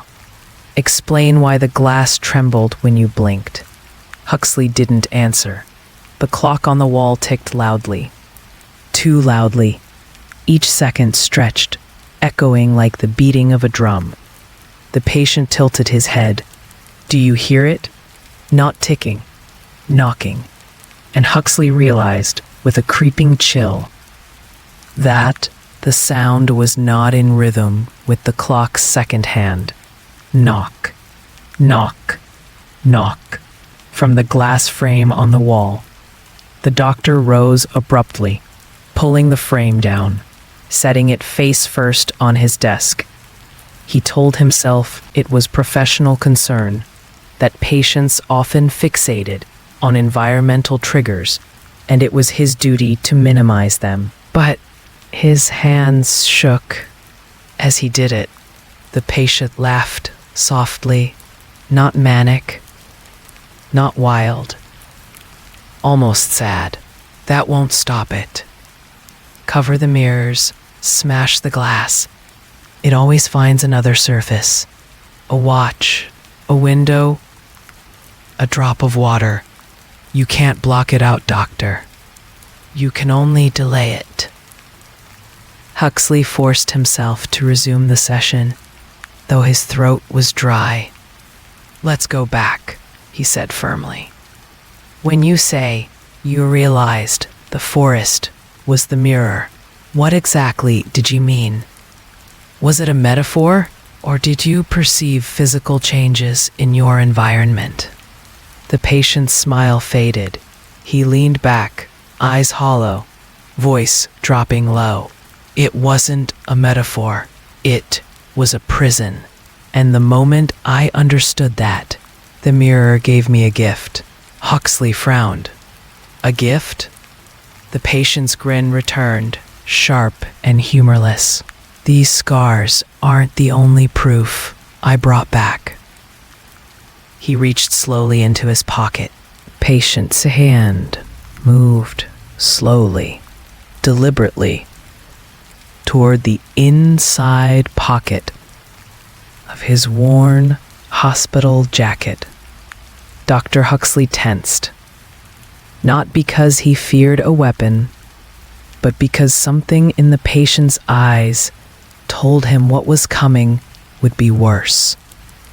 When the hand emerged, it held a shard, a piece of glass, small, jagged, no bigger than a child's palm. Yet it gleamed with a light that did not belong to the fluorescent bulbs overhead.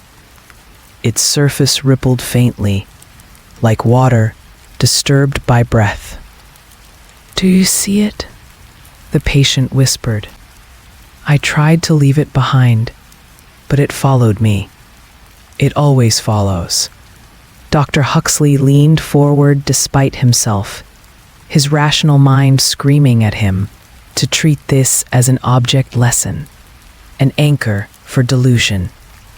But when his eyes met the shard, His throat dried because it wasn't his reflection staring back at him. The shard showed the office, yes, the desk, the barred window, the patient hunched in the chair. But where Huxley's face should have been, another appeared. A woman. Wet hair, black eyes, that impossible grin.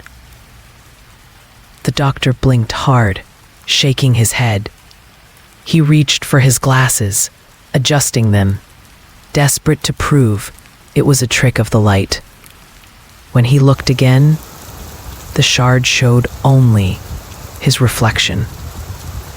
Normal, ordinary, but his reflection was smiling, and he wasn't. The patient chuckled softly, clutching the shard to his chest. It shows what it wants to show. Sometimes truth, sometimes lies, sometimes what comes next. Huxley steadied his voice. Where did you get that piece? The patient's eyes darkened. The night I tore the mirror, I reached into its heart and ripped. This is what stayed with me, burned me, marked me. He raised his blistered palms again, the scars catching the light. You can't touch it without it owning you. That's why I'm here. Not for safety, for quarantine. The shard pulsed faintly, light running across its jagged edge like veins of fire. Huxley forced himself not to recoil.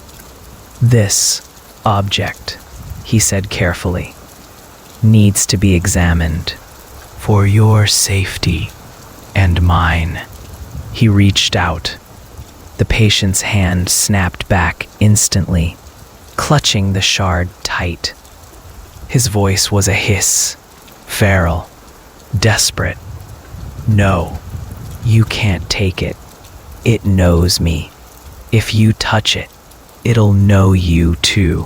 For a moment, the two men locked eyes, the doctor's measured calm against the patient's raw terror.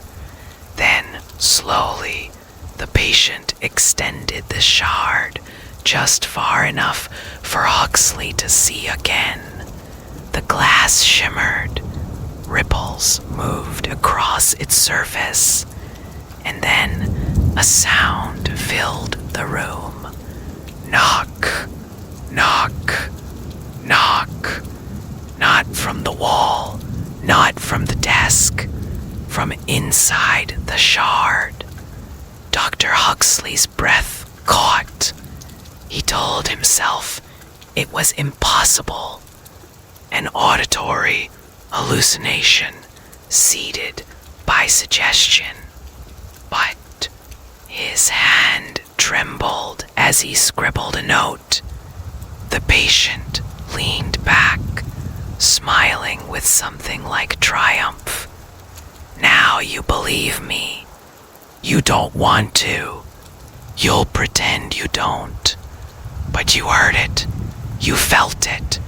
And once it's heard, it never forgets you. The doctor's pen slipped from his hand, clattering to the floor. For the first time in his career, he didn't pick it up, because in the faint reflection on the shard surface, he saw his own face again, smiling, mouth moving, whispering words he couldn't hear. The patient leaned back, exhausted, his fingers still curled protectively around the shard.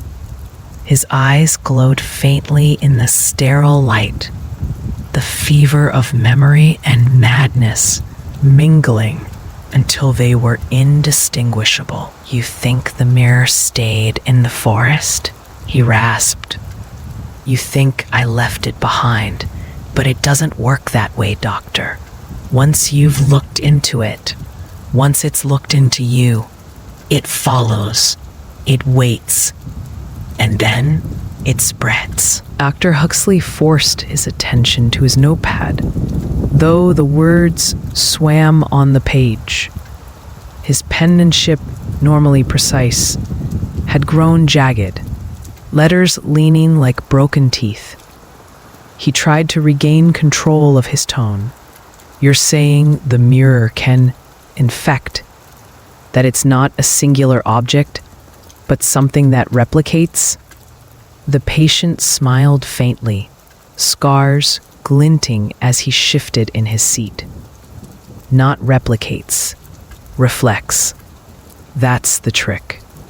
Every piece of glass, every surface, every drop of water, it's a doorway if it wants to be. The mirror isn't an object, Doctor. It's a world. And we're the intruders. At that moment, a sound interrupted them. Soft, subtle, drip, drip. Huxley glanced toward the corner of the office. A small leak seeped from the ceiling. Rainwater from the storm that had been pounding the asylum all morning. It ran down the plaster and pooled on the tile floor, forming a shallow puddle. Nothing unusual. Buildings leaked. But when he glanced at the puddle again, his heart froze.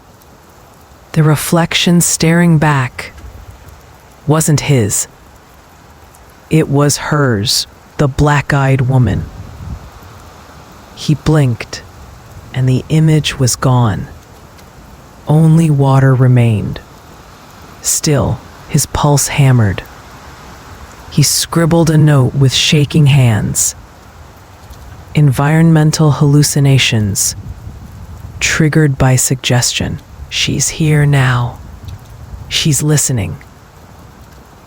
The office felt smaller suddenly, the air heavier. The fluorescent light flickered once, buzzing angrily, before steadying again. And in that silence, the patient's voice dropped low, almost tender. Do you hear them, Doctor? The others? The ones the mirror took? Huxley stiffened. The room was silent. No sound but the faint drip of water, the ticking of the clock. Then, so faint, he thought it might be his imagination. Whispers. Dozens of voices, overlapping, rising and falling like wind through dead leaves. Huxley's eyes darted to the walls, the barred window, the glass on his desk. He couldn't place the source. It seemed to come from everywhere, from inside. The patient leaned closer, his smile stretched thin. They want you to listen. They want you to know what it feels like to drown in glass. He held up the shard again, its surface trembling with faint light. Touch it, Doctor, just once, and you'll never doubt me again. Huxley's hand twitched toward the shard before he snatched it back, horrified at himself. He cleared his throat, forcing authority into his voice. This session is over. But the patient only laughed. Not mocking, not cruel, resigned. You think you're ending this? You can't end a reflection. You can only turn away from it. And when you do, Doctor, it waits behind you. As Huxley stood, the lights flickered again. This time, they didn't steady. They hummed, buzzed, casting long shadows across the walls. And in every shadow, faint and distorted, stood the same figure, the actress, her grin stretching wider, her black eyes fixed directly on him. The fluorescent lights buzzed louder, stuttering in sharp bursts of illumination and shadow. Dr. Huxley gripped the edge of his desk to steady himself, his rational mind whispering electrical fault, even as something deeper screamed run. The patient leaned forward, the shard gleaming faintly in his hand. His grin was weary, almost mournful. "It doesn't like being doubted," he whispered. "It wants you to see. It wants you to believe." The shadows along the walls shifted, not moved, shifted, as though the room itself had become liquid, bending around shapes that didn't belong. The framed diploma slid half an inch on its hook, though no draft touched it. The puddle on the floor widened, though no fresh water dripped from the ceiling. And then came the knocking. Not faint this time, not subtle. Knock, knock, knock. From every reflective surface at once. The window, the shard, the puddle, even the polished brass of the doorknob.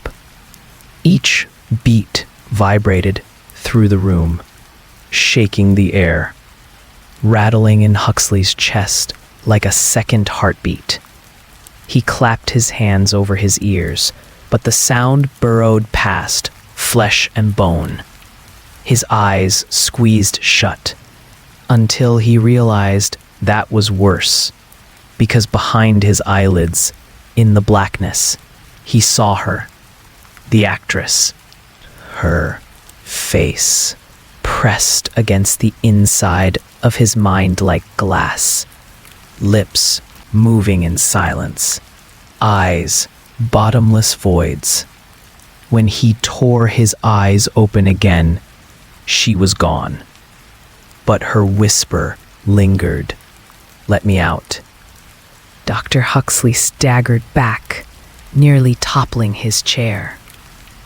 His professional mask was gone now, replaced by raw, animal fear. "This is impossible," he gasped. "It's a psychotic transfer, shared delusion, contagion of thought." The patient's laugh cut him off, sharp and hollow.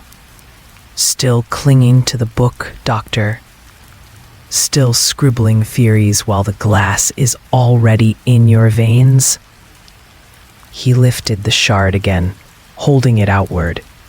Its surface rippled, and this time Huxley saw not one reflection, but dozens.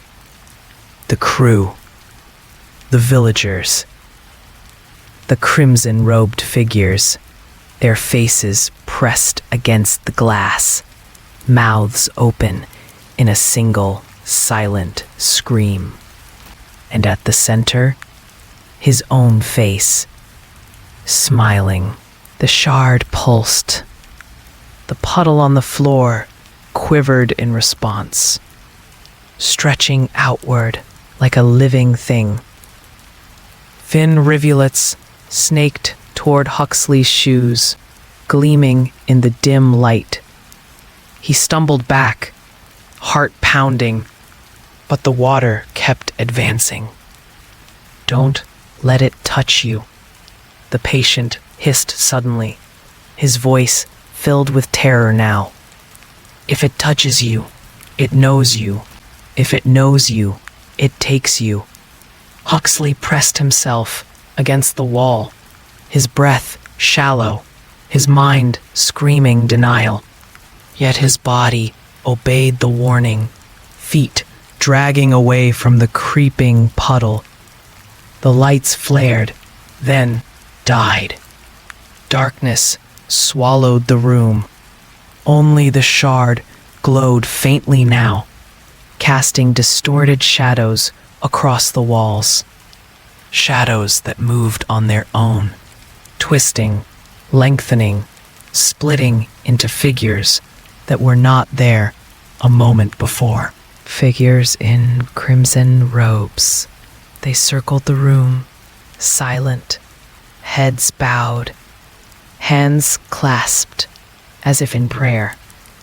Dr. Huxley's voice cracked. "You see them too?" The patient's reply was soft, resigned. "I always see them." One of the robed figures lifted its head, and beneath the crimson hood was not a face, just glass. Smooth, rippling glass, glowing faintly with the shard's light. It leaned forward, tilting as though studying the doctor. And then it spoke, not with a voice, but with his own. "You can't run from yourself." The room breathed, not the people inside it. The room. The walls bulged inward. The ceiling sagged low. The floor rippled beneath the creeping water. Everything pulsed to the rhythm of that infernal knocking, until it felt less like sound and more like the heartbeat of the building itself. Dr. Huxley pressed his back to the wall, his chest heaving, his mind clawing for reason. "This isn't real," he whispered. "This is projection, shared hysteria. None of this is." The words died in his throat. One of the crimson figures broke from the circle. It glided forward, its hood lifting. The surface beneath revealed his own face, distorted, stretched, grinning wider than bone should allow. And it spoke with his voice. "Not real," it echoed. "Then why does it hurt?" The puddle surged forward, rising into tendrils of liquid glass that wrapped around the doctor's ankles. Cold fire burned into his skin, searing up his legs. He screamed, clawing at the wall, his rationality shattered. The patient didn't move. His eyes gleamed in the shard's glow.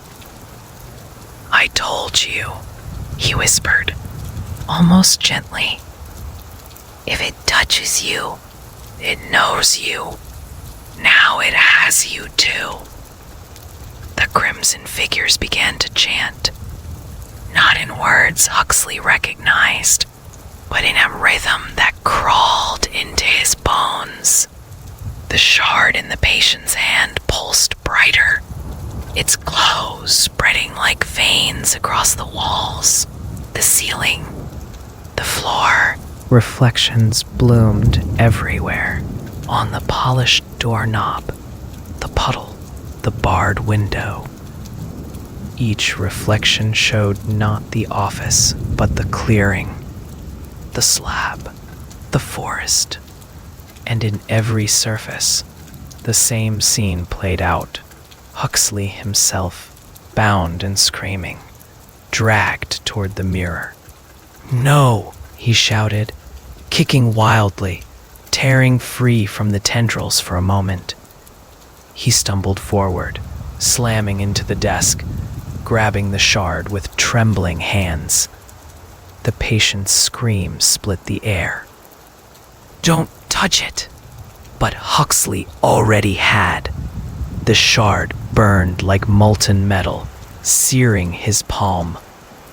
Pain exploded up his arm. But worse than pain was the vision. He wasn't in the office anymore.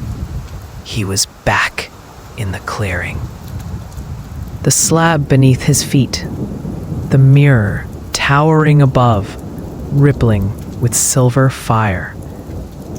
The crimson figures surrounding him, chanting louder, louder, their voices drilling into his skull. And the woman stepped forward, the actress, her eyes black voids, her grin infinite. "Welcome home," she whispered. The doctor's scream tore through both worlds, the clearing and the office. His body convulsed, the shard dropping from his blistered hand. It clattered to the floor, skittering across the tiles before coming to rest in a pool of water. Instantly, the reflections vanished. The chanting ceased. The crimson figures dissolved into shadow. The room was still again. The only sound was the ragged breathing of two men. Huxley slumped against the desk, his hand smoking, skin blistered and raw. His glasses lay cracked on the floor.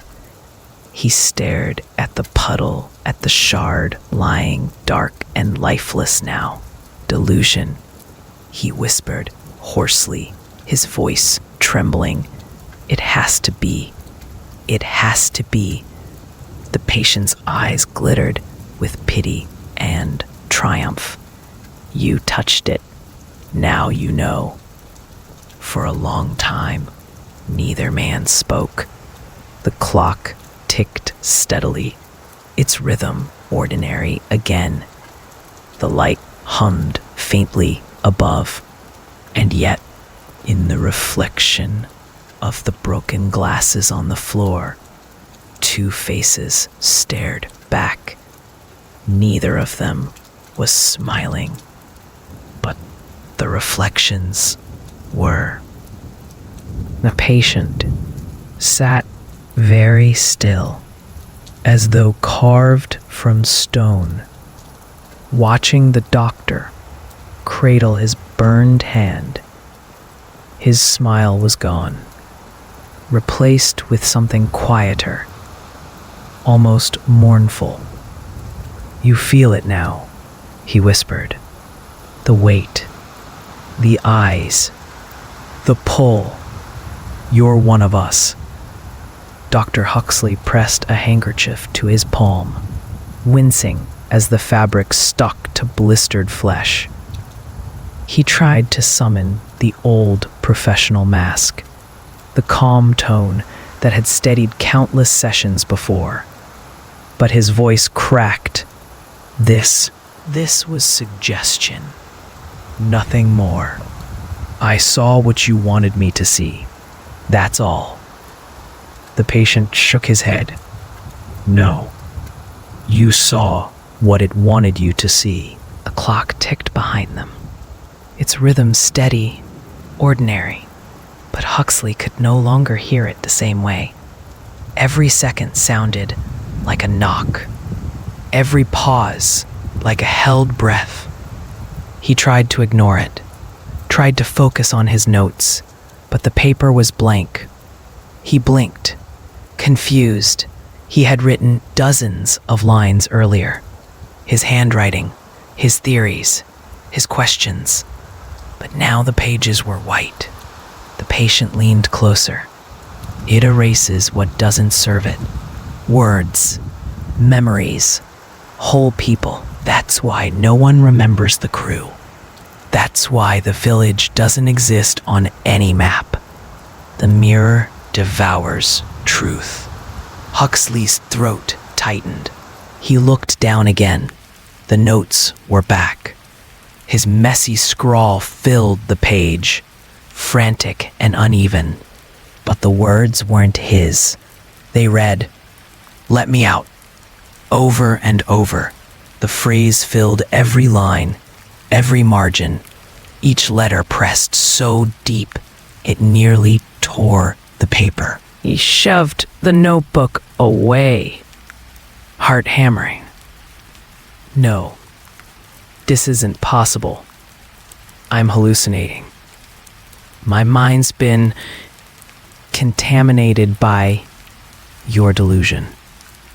The patient's eyes softened with something like pity. That's how it starts. First you think it's madness. Then you think it's a dream. And then one day, you stop thinking anything at all. You just step through. The doctor rose, pacing the small office, his breath ragged. The barred window rattled faintly in its frame as the storm outside pounded harder. Thunder rolled like distant drums. He stopped when he saw it. In the window's reflection, the office was gone. Instead, he saw the forest. Tall, blackened trees swaying in a wind that didn't touch this room. The slab glistening at the clearing's center. The crimson figures waiting, unmoving, their hoods bowed, and among them, himself, bound to the stone, screaming silently, eyes wide with terror. Huxley stumbled back, his heel catching the edge of the desk. The patient's laugh was soft, humorless. You understand now. You were never the observer. You were always the subject. That's why it let you touch the shard. That's why it wanted me here, to bring it into you. The doctor's breath hitched. What are you saying? The patient's gaze darkened, his voice trembling with both awe and dread. You're the next chapter. I was only the prologue. The lights flickered once more. This time they didn't recover. The office plunged into shadow, broken only by the faint, pulsing glow of the shard on the floor. And in that glow, two reflections stared back. One of the patient, one of the doctor. Both were smiling. Neither of them was. Dr. Huxley gripped the edge of the desk, nails biting into the wood. His chest rose and fell too quickly, his pulse thundering in his ears. Every instinct screamed to leave the room, to get away from the patient, the shard, the reflections. But his body wouldn't move. It wasn't paralysis. It wasn't fear. It was something else. Something was moving inside him. The patient tilted his head, studying him like a specimen. You feel it now, don't you? That heaviness in your limbs. The whisper that isn't quite your thought. Huxley tried to answer, but his lips wouldn't obey. His jaw clenched until pain radiated down his neck. His tongue pressed against his teeth as though guided by another will. And then, without meaning to, he spoke. Let me out. The words were flat, empty, mechanical. Not his voice, not really, but forced through him like air through a broken pipe. His eyes went wide in horror. He slapped both hands over his mouth, but the words kept coming, muffled, spilling between his fingers. Let me out. Let me out. The patient didn't laugh this time. He didn't gloat. His expression was grim, almost sorrowful. I warned you, he murmured. The moment you touched it, you gave it a door. Now you're the reflection it wears. Huxley stumbled back, crashing into the filing cabinet. His hands shook violently as he grabbed for anything. His pen, his notebook, even the cracked glasses on the floor. As if holding something solid might anchor him to reality. But every object betrayed him. The pen bled ink again, soaking his palm in thick black fluid. The notebook's pages filled with words he hadn't written. Every line repeating, "Let me out." And in the cracked lenses of his glasses, his reflection didn't mirror him. It stood. It smiled. It raised a hand that he hadn't raised. "Stop it," he roared, flinging the glasses a wall. They shattered, shards scattering across the tile. For a moment, silence reigned. Then the shards began to hum, faint at first, then louder, vibrating against the floor, dancing in small circles like compass needles seeking north. They turned, every piece angling toward the shard the patient had brought. And the shard answered. It pulsed once, glowing brighter. Huxley screamed as a spike of pain drove through his skull. Voices poured into his mind, a chorus of the lost. Crew, villagers, strangers, all crying out in perfect unison. "Let me out!" His knees buckled. He clawed at his temples, desperate to dig the voices out. For one dizzying instant, he saw himself, not in this office, but strapped to the stone slab in the clearing. Crimson figures circling, chanting, their words filling his mouth. He blinked, and he was back in the office. But his body wasn't his anymore. His hands moved on their own, reaching slowly toward the shard lying on the floor. The patient surged forward suddenly, his voice ragged. "Don't touch it again. If you do, you won't come back." Huxley froze, his hand trembling inches above the shard. Every nerve screamed to stop, but the whisper inside him was stronger. Touch it. Finish it. End the struggle. His fingers twitched. His nails grazed the glass. The patient slapped his hand away with surprising strength. The shard skittered across the room, sliding beneath the desk, out of reach. The voices stopped. The pressure lifted. Huxley collapsed to the floor, gasping like a drowning man, dragged back from the water's edge. A patient crouched beside him, his face pale, his own hands shaking. "You see now, it doesn't need the forest anymore. It doesn't need the rituals. All it needs is you." Huxley looked up, sweat dripping from his brow, eyes wide with terror. What does it want?" The patient's lips curved into that grim, sorrowful smile again. It doesn't want, Doctor. It needs. And the end always needs a sacrifice. The storm outside raged harder.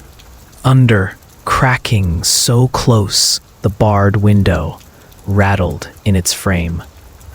But inside the office, a deeper storm was brewing.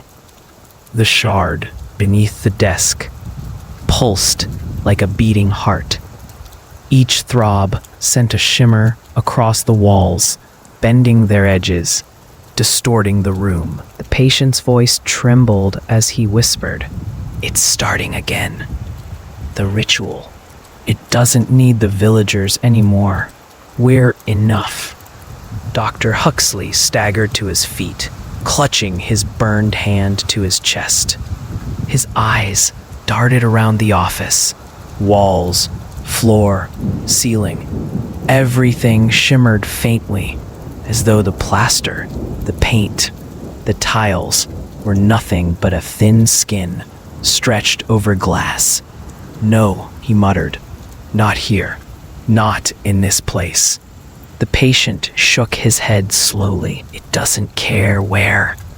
Once the words are spoken, once the blood is spilled, the mirror can rise anywhere.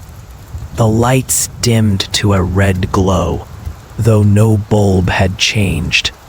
A circle of shadows spread across the floor, forming patterns Huxley didn't recognize, but the patient clearly did. "They're sigils," he whispered, "the same ones carved into the slab." As the circle completed itself, figures began to form along the edges of the office. Crimson robes, heads bowed, hands clasped. Dozens of them, packed impossibly tight into a room that should have held only 2 men. Huxley pressed against the wall, bile rising in his throat. They're not real. They're not here. But the heat radiating from them was real. The scent of smoke and iron was real. The low, rising chant that filled the air was real. The patient's voice broke, halfway between awe and terror. It's remaking the ritual, right here, right now. The shard under the desk flared, its light spilling outward. The crimson figures raised their heads in unison. Where faces should have been, there was only glass, each hood hiding a surface that rippled faintly, as though waiting for something to press against it. Huxley's vision swam. He staggered forward, desperate to grab the shard and smash it once and for all. But the patient seized his arm, his grip iron strong. "No, if you break it, you'll finish it. It doesn't die. It opens wider. That's what it wants." The chant grew louder. The floor vibrated. The shadows deepened until the office no longer looked like an office at all. The desk stretched into a stone altar. The barred window melted into black trees, swaying against a sky split by lightning. The fluorescent lights became fire pits, their glow sickly red. Dr. Huxley's knees buckled. He wasn't in the asylum anymore. He was in the clearing. The crimson figures circled him, their robes whispering across the ground. The slab loomed before him, wet with blood that glistened fresh though none had been spilled. The patient stood beside him, his face pale, his voice breaking. Do you see now? There's no escape. The asylum, the forest, it's all the same place, different reflections of the same prison. Huxley shook his head violently, clutching his temples. No, no, this isn't happening. This isn't real. But the ground pulsed beneath him. The slab gleamed, and in its surface, not stone, but glass, the actress appeared once more, her grin stretched impossibly wide. Her black eyes locked on his. The chant stopped. The silence was worse. And then her voice filled the clearing, the office, his mind, all at once. The end needs a sacrifice. The patient turned to him, tears streaking his face. Do you understand now, doctor? One of us has to stay. One of us has to go through. That's the only way it stops. Huxley's mouth went dry. His heart pounded. The shadows pressed closer. The slab pulsed brighter. For the first time in his career, he had no words. Only fear and the unbearable knowledge that the patient might be right. The silence after the voice was worse than the chanting. The end needs a sacrifice. The words lingered in the air, heavy as lead, echoing across the clearing. That was also the office. Across the world, that was also the mirror. Dr. Huxley's chest heaved, his burned hand throbbing like a brand. He stared at the patient, who stood trembling, tears streaking down his scarred cheeks. It doesn't have to be me, Huxley whispered. His voice cracked, thin and pitiful, but he forced it out. I didn't ask for this. I'm not the one who brought it here. The patient shook his head slowly. Neither did I. I never wanted this. But here we are. And one of us has to go through, doctor. One of us has to step into the glass. The crimson figures pressed closer. Their robes whispered like dry leaves, their faceless hoods tilting as if in judgment. The slab pulsed brighter, its surface shifting from stone to glass, rippling like liquid fire. Huxley stumbled backward, his shoulders striking the wall. No, the tree. No, the nothing that surrounded them. The world blurred and twisted, unable to decide whether it was an office or a forest or something in between. I'm not insane, he gasped. This isn't real. This is your delusion, bleeding into me. If I don't believe it, it can't touch me. But even as he said it, the puddle of blood at his feet rippled, showing his reflection. And his reflection was already lying on the slab.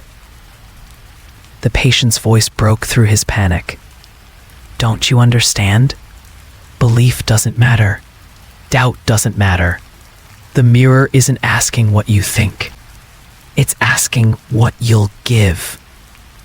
He stepped closer, his scars catching the dim red light. His eyes burned with equal parts terror and grim resolve. I've carried this curse longer than you. Maybe it should be me. Maybe that's why I survived, so I could end it. Huxley stared at him, horror clawing at his chest. No. If you go through, it won't stop. It'll just find another. That's how these things work. It feeds, it spreads. The patient laughed bitterly. And if you go through, you think it won't? That's the trick, doctor. There is no stopping it, only delaying it, only buying time. The figure's chant rose again, low and steady, their words vibrating through bone. Let me out. The slab pulsed brighter, the actress's face forming in its surface once more. Her grin stretched, her voice slithering across the clearing. One of you, choose, or both shall be taken. Dr. Huxley's vision blurred with tears. His mind raced. 1,000 clinical terms crumbling to dust in the face of this impossible choice. Sacrifice. Choice. Reflection. He wasn't the healer anymore. He wasn't the observer. He was the offering. And the patient, his patient, looked at him with eyes that seemed almost relieved. Maybe this is mercy, the man whispered. Maybe this is how it ends. Huxley shook his head violently. No, there has to be another way. A way to... But the slab thundered with light, the chant crescendoing until the very air seemed to crack. The crimson figures raised their arms, their glass faces gleaming with reflected fire. The actress's voice cut through everything. Choose. The chanting swelled until it was no longer words, but a vibration that rattled the bones. The crimson figures tightened their circle, their faceless hoods tilting toward the slab as if demanding payment. The patient's shoulders slumped, but his eyes burned with grim resolve. It should be me, he said, almost to himself. I've carried this longer. I've already lost everything. Let it end with me. Dr. Huxley staggered forward, grabbing his arm. No. If you step through, I'll be left here, alone, and it will still come for me. Don't you see? That's what it wants. It wants us both. The patient met his gaze, pain flickering across his face. Then why did it let you touch the shard? Why brand you? Because it chose you, doctor, not me. You're the sacrifice it's waiting for. The words struck like a blow. Huxley recoiled, his burned hand throbbing, the scars glowing faintly in the red light. Was that true? Had the mirror marked him from the beginning? No, he whispered. I won't accept that. I won't. His eyes darted to the shard beneath the desk, its pulse syncing with his own heartbeat.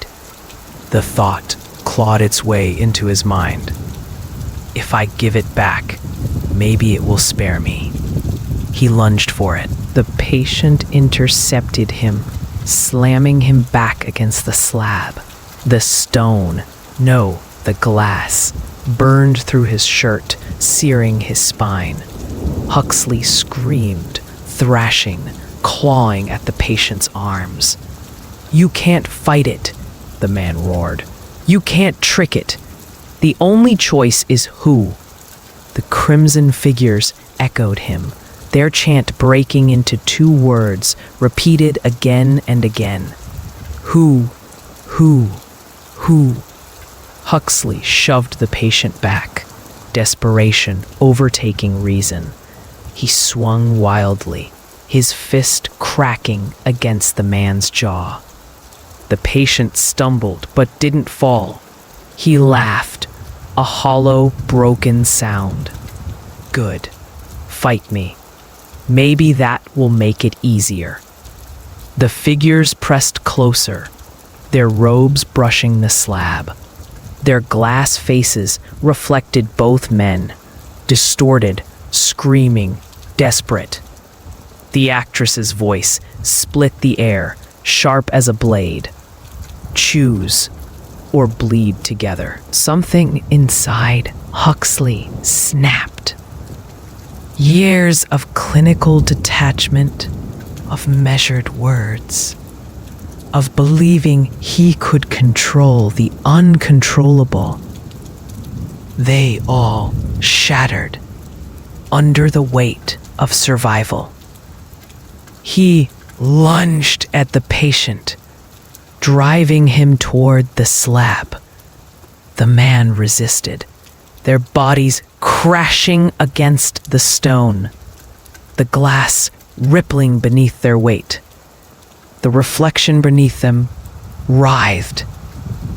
Two men struggling, mirrored infinitely, their screams swallowed by the surface. The patient's voice cracked as he gasped. Don't you see?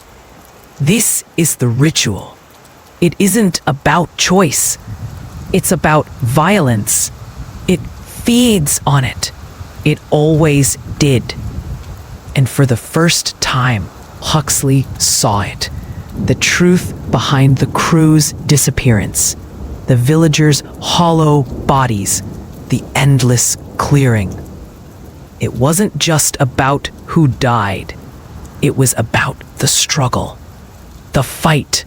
The moment of betrayal that sealed the sacrifice. He froze, realization flooding him.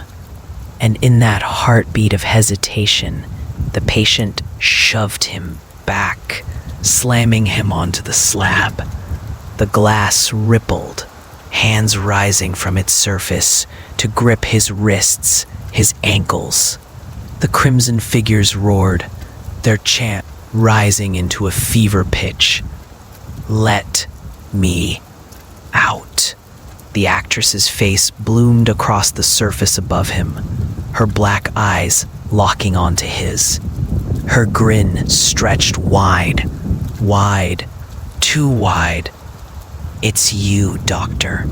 It was always you. Huxley writhed against the slab, his back arching as the cold surface rippled beneath him like water.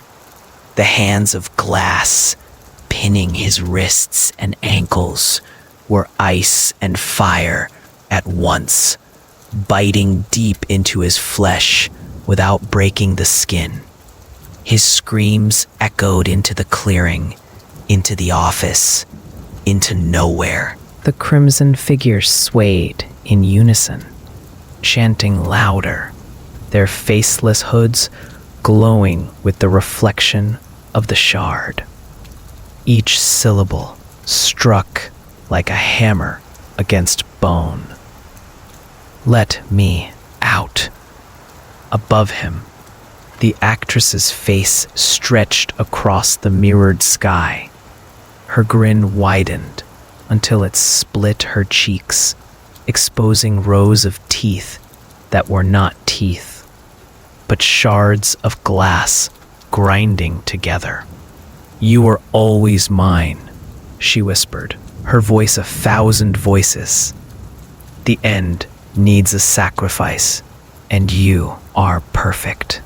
The patient staggered back, clutching his head, his body trembling. His eyes darted between Huxley, pinned to the slab, and the circling figures, the endless chant. The mirror tearing itself wider.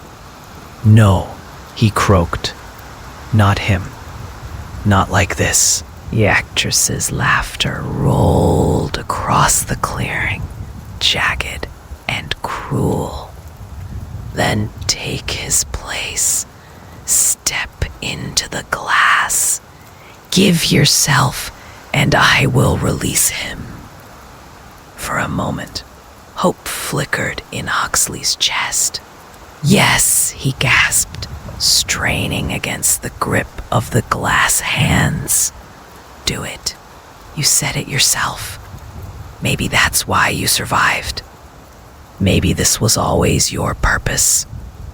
The patient looked at him, and in that look, there was a lifetime of torment, of being branded mad, of carrying the story no one believed, of knowing the mirror would never stop hunting. He shook his head slowly. No, doctor, don't you see? It doesn't want me. It wants the struggle, the betrayal. That's the meal. The words sliced deeper than the grip of the mirror. Huxley froze, realization dawning. His heart pounded like a drum in his chest.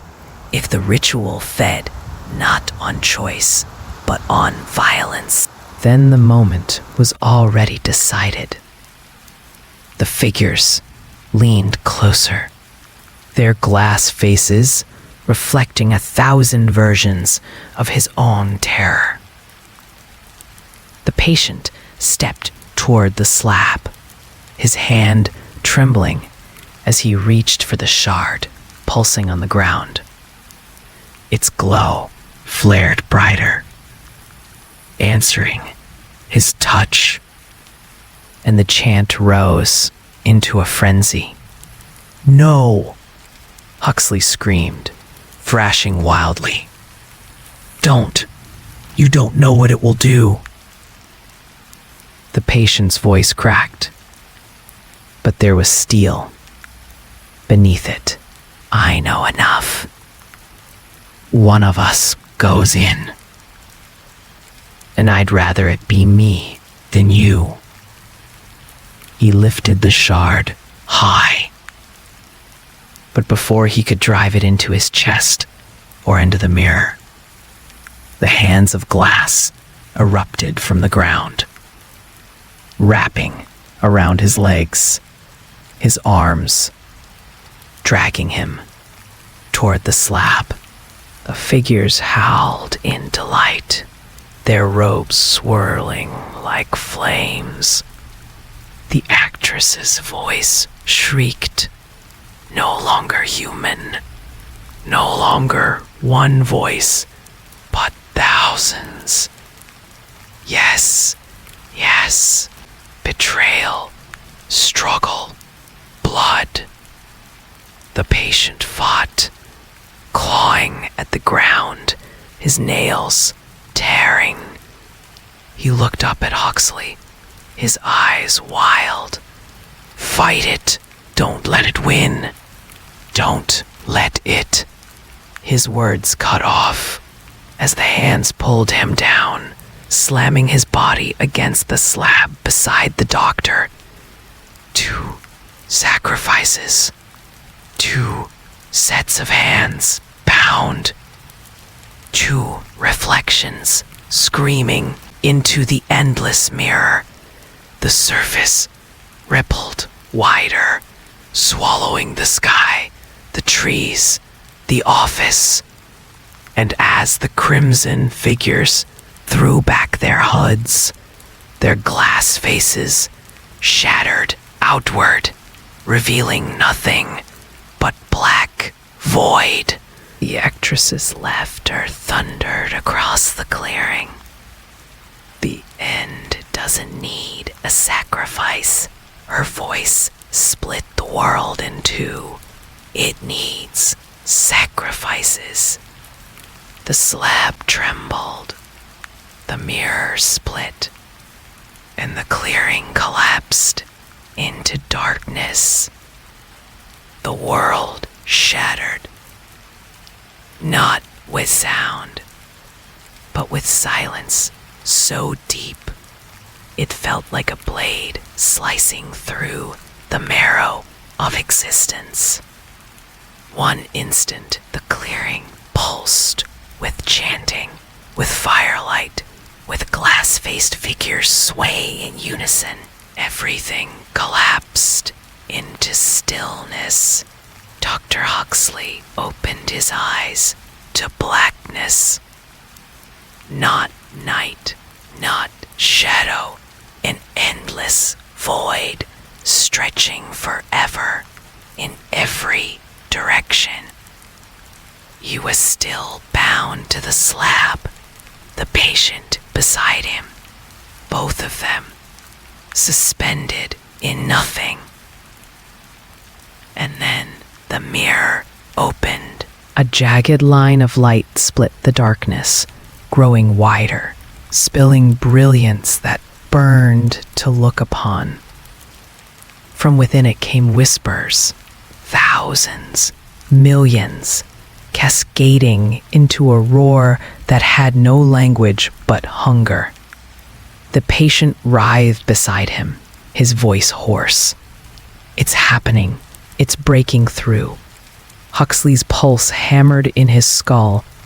What is it? The answer came not from the patient, but from everywhere at once. We are what waits behind glass. We are the reflection without the mirror. We are the hunger that feeds on endings. The words weren't heard. They were felt, vibrating through skin and blood, searing into bone. The jagged light widened into a doorway. Shapes moved within it, towering figures that bent like smoke, twisted like roots, gleaming with sharp edges that weren't edges, but fractures in reality itself. Their limbs were too long, their heads wrong angles, their bodies nothing but shards fitted together by impossible seams. One stepped forward. Its face was a pane of glass, smooth and dark. As it leaned over Huxley, his own reflection bloomed across it, pale, broken, strapped to the slab. But the reflection smiled where he did not.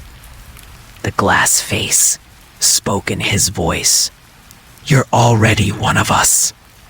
Huxley thrashed, his screams tearing his throat raw. No, I'm not. I'm not. The patient beside him groaned, his eyes wide, blood streaming from his ears. Don't fight the reflection. It only tightens the grip. That's how it wins. The glass hands, restraining them, grew hotter, pressing deeper, as though fusing into their skin. Huxley felt the sickening pull, not just of his body, but of his self, sliding toward the mirror's surface. And then the void wasn't empty anymore.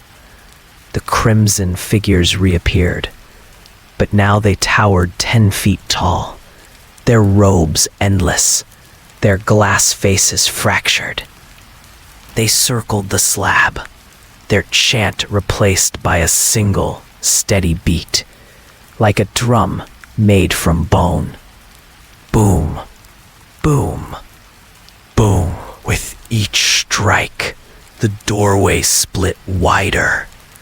The things beyond pressed closer, their whispers rising into howls. The patient twisted his neck to face Huxley, his voice a broken rasp. Listen to me. This is the end. The mirror won't close unless one of us chooses. That's the only way to starve it. The patient coughed, a dark laugh bubbling in his throat. I've lived it. I've died in it. And now it's your turn to understand. The glass-faced creature looming over Huxley raised its arm, long and jagged. Its hand wasn't a hand at all, but a knife of pure reflection, glinting with impossible light. The actress's voice slithered through the void, smooth and cruel. The end needs a sacrifice. Decide, or I decide for you. The slab pulsed violently, cracks splitting its surface. The void rippled like water, and from the fissures poured hands, endless hands of glass, reaching, clawing, dragging. The mirror was no longer a door. It was a flood. Huxley screamed, fighting with every ounce of will. His mind fractured between two thoughts. If he chose the patient, he'd survive. If he chose himself, the nightmare might end. The patient's voice broke into his ears, desperate and pleading. Don't let it choose, doctor. Whatever happens, make it your choice, or we both go. The drumbeat grew faster. Boom, boom, boom. The light of the mirror flared until it was all Huxley could see. His body trembled, his soul pulling loose, his reflection grinning wider. And in that blinding moment, he understood. This wasn't about one sacrifice. It was about the will to give it. A mirror fed not on death but on surrender, and whichever one of them broke first would be devoured. The void trembled like a living thing. The slab pulsed beneath them, cracks spreading across its mirrored surface, glowing veins of red light spilling out. Each pulse synced with the drumbeat of the crimson giants. Boom, boom, boom. The patient strained against the glass hands, his body jerking violently. Don't let it break you, doctor. The moment you surrender, it wins. Dr. Huxley's throat ached from screaming, but his voice tore out anyway. I can't hold it back. The reflection above him leaned closer, its face his own but hollow, its grin stretching wider. It whispered in his voice, give in. Just once, let it end. The patient roared, twisting his neck toward Huxley. That's not you talking. That's it. Fight it, damn you. But the more Huxley struggled, the stronger the pull became. His burned hand throbbed, glowing faintly like an ember, ready to burst. The scar was no longer flesh, it was glass. From the wound, his reflection crawled outward, thin as smoke, sharp as blades, gripping his arm, dragging itself free. The crimson figures howled in ecstasy, the drumbeat rising into a frenzy. The actress's voice slithered across the void, soft as silk and cruel as a knife. Yes, yes, pull him through. Let the doctor give himself. Let him be ours. The patient twisted violently, snapping the glass restraints at his wrist with a sound like shattering mirrors. Blood poured down his arm, but he didn't falter. He hurled himself against the slab, pressing his weight toward Huxley. If it takes anyone, it takes me, he shouted. The mirror surged at his words, the light flaring brighter. The hands doubled in number, grappling him down, desperate to stop him from choosing. Huxley stared at him, tears blinding his vision. Why? Why you? You've lived with this longer. You deserve to end it, but I can't. The patient's face twisted in anguish, his jaw trembling. Because I already chose once, long ago. I let the crew die while I ran. This is my debt, and it's time I pay it. The void shook violently, the mirror fracturing wider, the creatures pressing against the seam, their screams deafening. Let us out! The reflection of Huxley climbed higher, its hands wrapping around his throat, its grin splitting wider, whispering, "It's easier if you stop fighting. You've always wanted release." His lungs burned, his vision darkened, and then, through the haze, he saw the patient, bleeding, broken, but still fighting with everything he had left, not surrendering, not once. Something snapped in Huxley's chest, not fear, not despair, but a terrible clarity. He couldn't let the mirror feed on betrayal again. He couldn't let it win the same way twice. With a guttural cry, he tore his free hand from the glass restraint, skin ripping, blood spraying. He grabbed the reflection by the throat, forcing it back toward the mirror. "I'm not yours," he hissed. "Not today. Not ever." The reflection shrieked, its body splintering into shards that scattered into the void. The crimson figures wailed in fury, their robes writhing like fire. The drumbeat faltered, stuttering for the first time.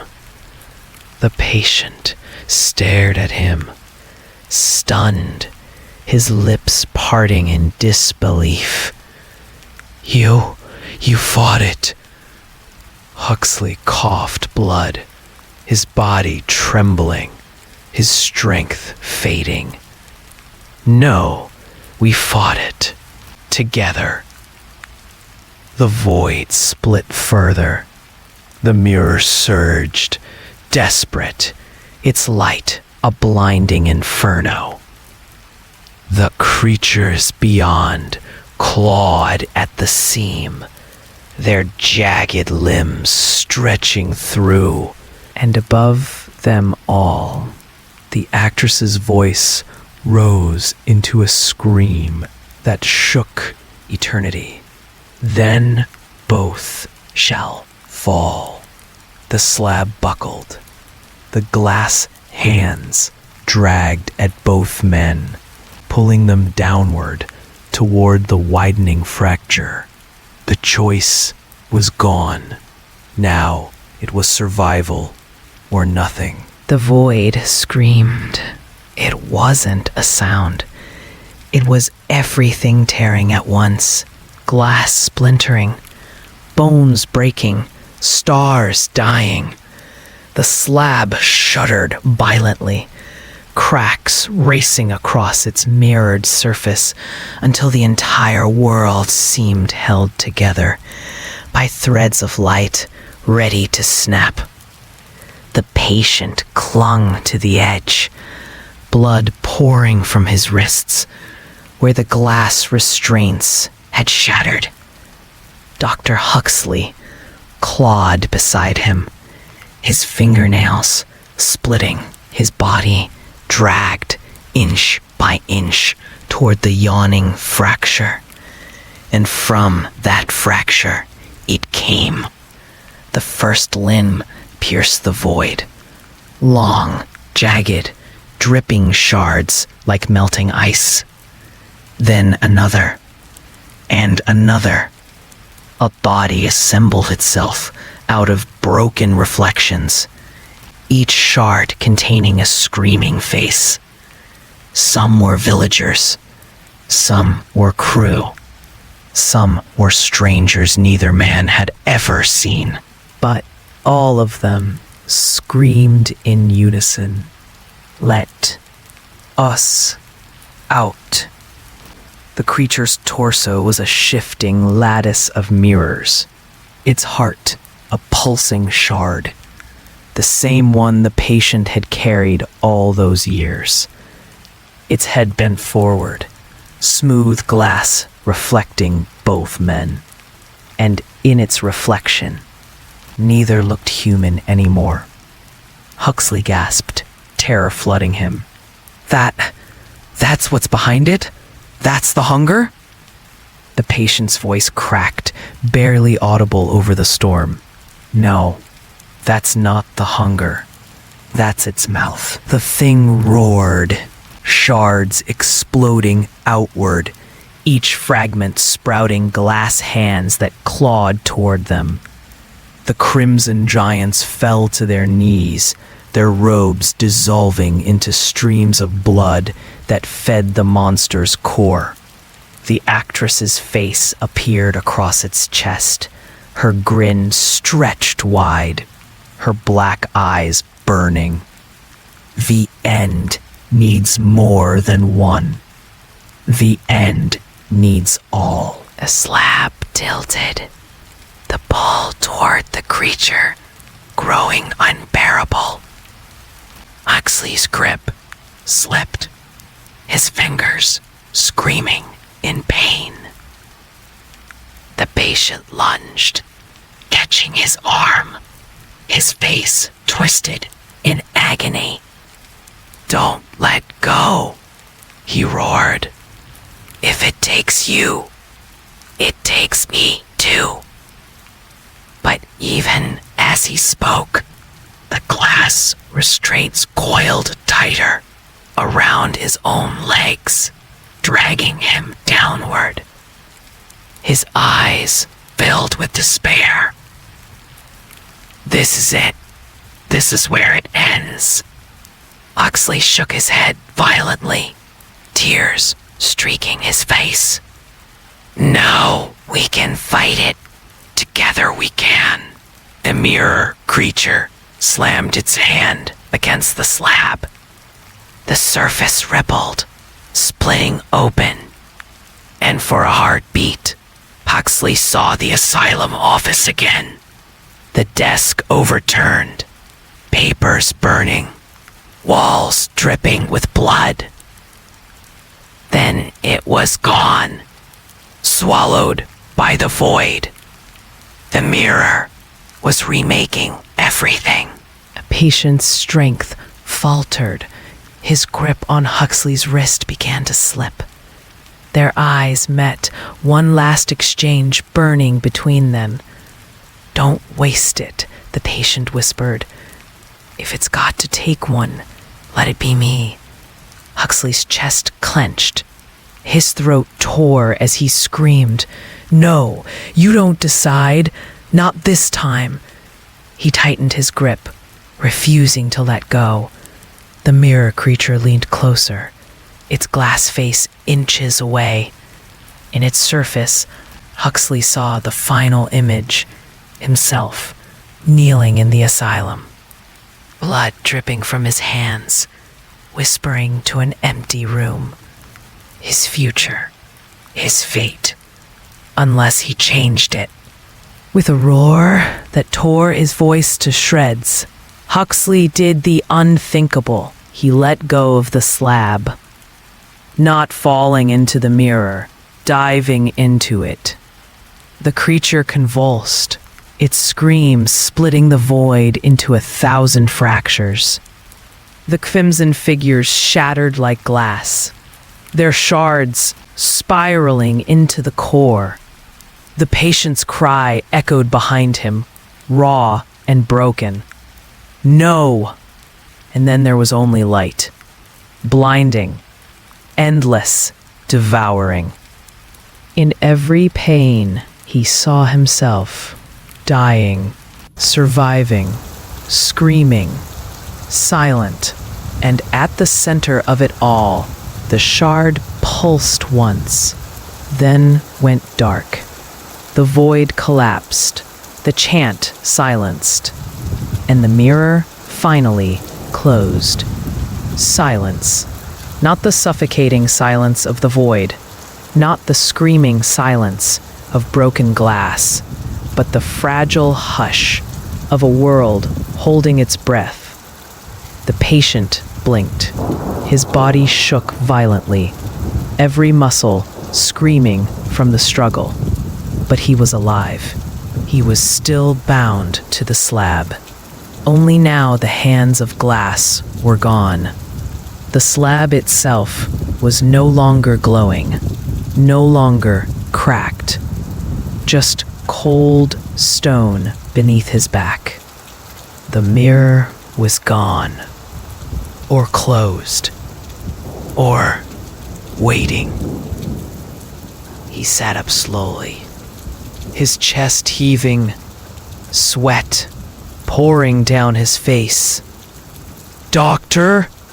he rasped. But there was no answer. The space where Dr. Huxley had been restrained was empty. No body, no blood, nothing but faint scorch marks where the glass restraints had fused into flesh. It was as if the man had never been there at all. The patient's throat tightened. His hands trembled as he reached for the spot touching the stone. It was cold. Dead. "He gave himself," he whispered. He chose. For the first time in years, his voice didn't shake with madness. It shook with grief. The clearing shimmered, the trees folded inward, their shadows stretching too long.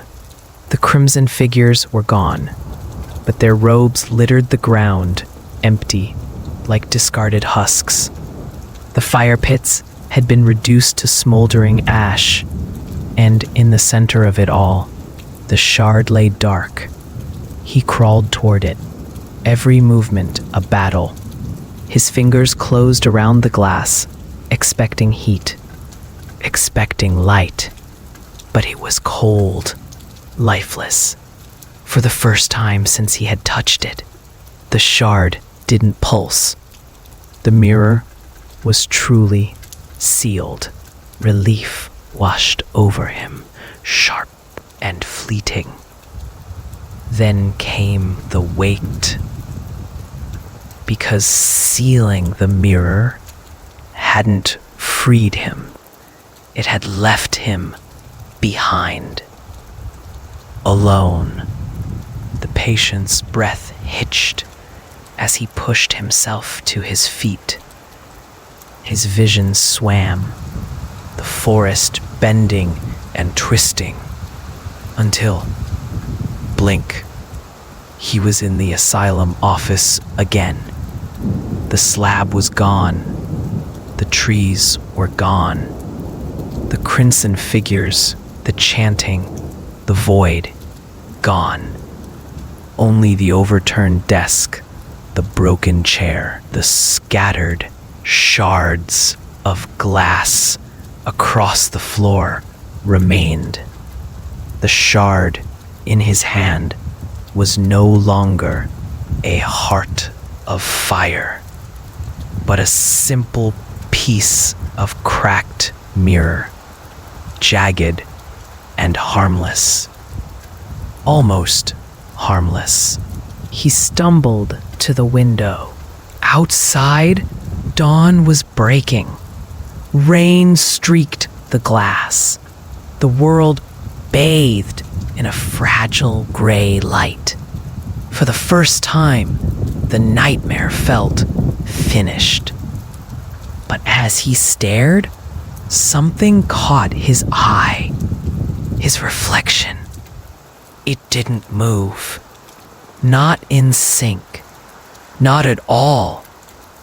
It just stared back at him with a grin too wide, teeth too sharp, eyes too black. The patient staggered back, the shard clattering to the floor, his chest seized with terror. No, no, it's closed. It's closed. But the reflection didn't vanish. It only raised a hand, pressing it against the other side of the glass, and whispered with his voice, "Not yet." The office door burst open. 2 orderlies rushed inside, their eyes wide at the wreckage, the shattered desk, the scattered shards, the overturned chair. They froze when they saw him, standing there, pale, trembling, drenched in sweat. "Christ," one muttered. "What the hell happened in here?" The other moved quickly, grabbing his arm. "Easy now. You need to lie down. You're bleeding." The patient looked down at himself, his wrists raw and torn. Blood dried across his chest. The pain was real, but the cause, the slab, the mirror, the hands of glass, none of it left a trace they could see. "I tried to stop it," he whispered hoarsely. He gave himself. The doctor, he's gone." The orderlies exchanged a look. One shook his head. "Dr. Huxley, gone where? He left hours ago. There's no one here but you." The patient's stomach turned to stone. He spun toward the desk. Empty. The chair. Empty. The broken glasses, the notes, the signs of Huxley's struggle. Gone. As if the doctor had never existed. "No," he rasped. "No, he was here. He touched it. He saw it. He fought it." His voice cracked into a scream. "Don't tell me he wasn't here." The orderlies grabbed him tighter, forcing him to the ground. One pressed a syringe into his arm. The world blurred. "Easy," the orderly murmured. "It's over. You're safe now." But as the sedative dragged him under, the patient's eyes drifted to the window. And there it was again, his reflection, smiling. Its lips moved silently, shaping words he couldn't hear but felt in his bones. Not safe. Not yet. He woke, strapped to a hospital bed, white walls surrounding him, the faint buzz of fluorescent lights above. The smell of antiseptic filled his lungs. The shard was gone. The office was gone. Dr. Huxley was gone. All that remained was him and the story no one would ever believe. Weeks blurred together. Nurses came and went. The psychiatrist assigned to him asked the same questions again and again. What really happened that night in the woods? Where did the crew go? Why are you the only survivor? He told them every detail.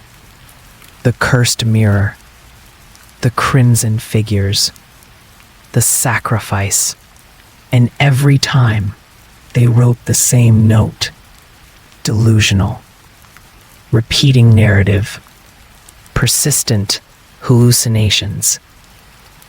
Sometimes, late at night, he would wake to find the mirror in his room fogging over, though there was no steam.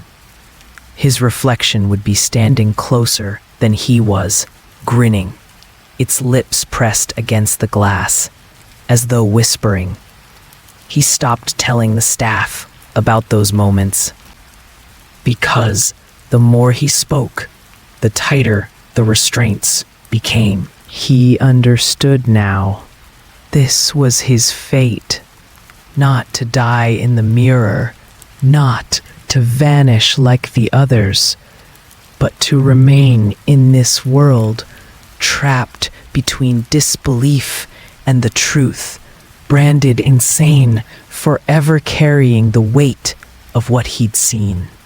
And somewhere, in every pane of glass, in every reflection, the thing waited, not defeated, only delayed. He lay in the narrow bed, staring at the ceiling. "They think I'm mad," he whispered to no one. "Maybe I am, but when it comes back, when it breaks through again," his voice cracked, "they'll see I was right." From the corner of the room, the mirror over the sink shivered, and in its depths, the actress's grin bloomed once more. Nights in the asylum were never truly quiet. Pipes groaned in the walls. Distant doors slammed. Patients muttered in their sleep. But tonight was worse. The patient lay awake, his eyes fixed on the ceiling, listening. At first it was only the hum of the fluorescent lights. Then came the faint scratching, not from the hallway, from the mirror. He turned, his head slowly. Across the room, the small square mirror above the sink glistened with condensation that hadn't been there before. A thin crack spidered across its surface, though no one had touched it. His stomach turned to ice. "No," he whispered. "Not again. It can't be again." But the scratching grew louder, sharper, until tiny flakes of glass began to fall into the sink below. And then tap, tap, tap from the other side, like fingers knocking. He sat up, his restraints biting into his wrists, his breath tearing in and out of his lungs. "Go away," he begged. "Stay closed. Stay gone." The mirror fogged over. A handprint appeared on the inside, pressed against the glass. The fingers were too long, the palm too narrow. And then a face emerged. Not his, not the actress's, Dr. Huxley's. But it wasn't the doctor he remembered. This Huxley's eyes were black, his skin pale as ash, his grin stretched impossibly wide. When he spoke, his voice was both his and not his, hollow and endless. "You left me there." The patient shook his head violently, tears spilling down his face. "No, no, you chose, you chose." The reflection tilted its head, glass cracking louder with the motion. "I chose to stay, and now I am the mirror." The mirror bulged outward, the glass rippling like water, Huxley's face pressing against it as though ready to step through. Cracks spidered across the wall, crawling toward the ceiling, toward the door. The patient screamed, thrashing against his restraints. "Help! Someone, please. It's coming through. But no one came. Only his own screams echoed in the white room, swallowed by the hum of the lights. The reflection's grin widened until it split its face in half. Behind it, shadows twisted. Figures moved. Crimson robes, black eyes, endless teeth. Huxley's voice slithered through the crackling glass. The end needs more sacrifices. And you've been chosen to begin again.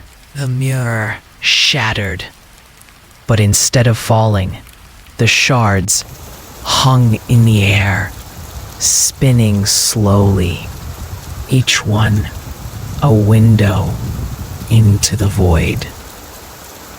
Each one showing faces, crew, villagers, strangers, screaming silently. And in the largest shard, Huxley's reflection reached through, his glass hand stretching toward the patient's chest.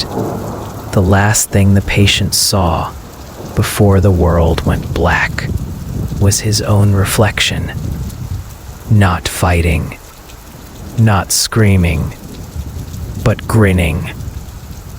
And somewhere, far beyond the asylum, in every mirror, every window, every still surface of water, eyes began to open. They locked me away here because they think I'm insane. They think the mirror was just in my head. But I know the truth. I saw it. I lived it.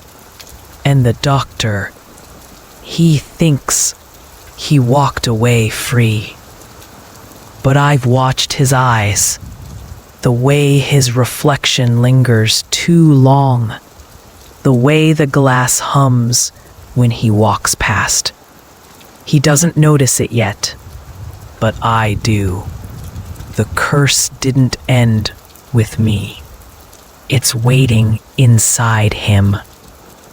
So if you ever see him, if you ever hear his name, don't look into his eyes. Don't look into any mirror near him. Because when the glass cracks again, it won't just be us this time. It'll be you. To those who wander in the shadows until the final whisper, thank you. Thank you for allowing my words to be the quiet voice in the stillness of your night. There's a strange and beautiful magic in the way we choose to explore the darkness together, isn't there? A silent pact between storyteller and listener, bound by a shared curiosity for what lies just beyond the light. I hope the tales we unraveled tonight found a home in your imagination. I hope they provided that perfect, haunting shiver, the kind that reminds you you're thrillingly alive. This shared space exists because of you. Your presence transforms these narratives from mere stories into a collective, whispered experience. I will return when the clock next chimes this late hour, carrying new secrets to share. I would be honored if you chose to meet me here again. Until then, may your rest be deep and your dreams be gentle. Should any shadow from our stories linger at the edge of your sleep. Greet it not with fear, but with the quiet knowledge that it cannot follow you into the dawn. You are safe. The night is long, but it always breaks. Until we meet again in the quiet, pleasant dreams.